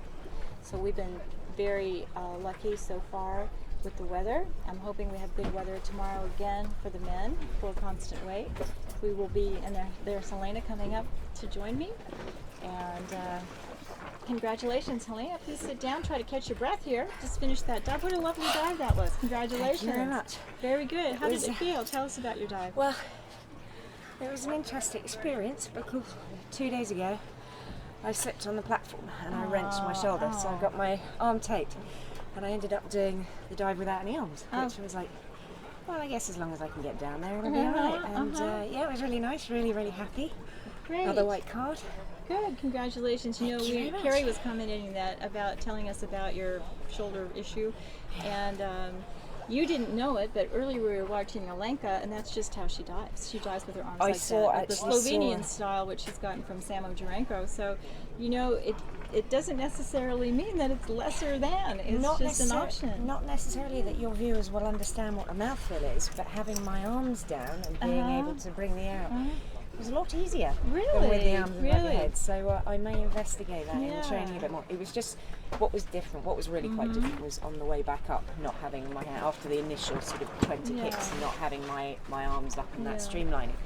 But it was white card. Oh, that was very Happy nice. days. White card is always a good thing. We've had a lot of white cards today. It's nice. Helena mentioned mouthfeel. We have explained it a little bit, maybe not in enough elucidation for you all to understand, but the mouthfeel is necessary because as we get deeper, our lungs compress. There's not enough air in there to be able to blow it out and equalize the ears, pop your ears. So what we do is we get to a certain depth, usually prior to 25 meters, take a huge amount of air and keep it in our cheeks.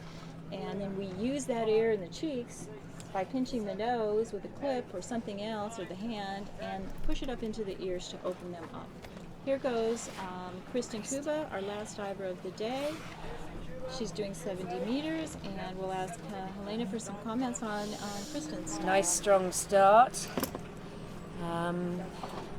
Yeah, this diver is just amazing, not just from the safety point of view and the excitement of being able to watch the dives, but also from technical training. Yeah. We can all see what we're doing and we can learn from it. Very nice. She's slowing down her kick, moving into the free fall phase perhaps, or mouthful. It's quite difficult to tell. Some athletes do tend to slow down. There, I think that was a mouthful there.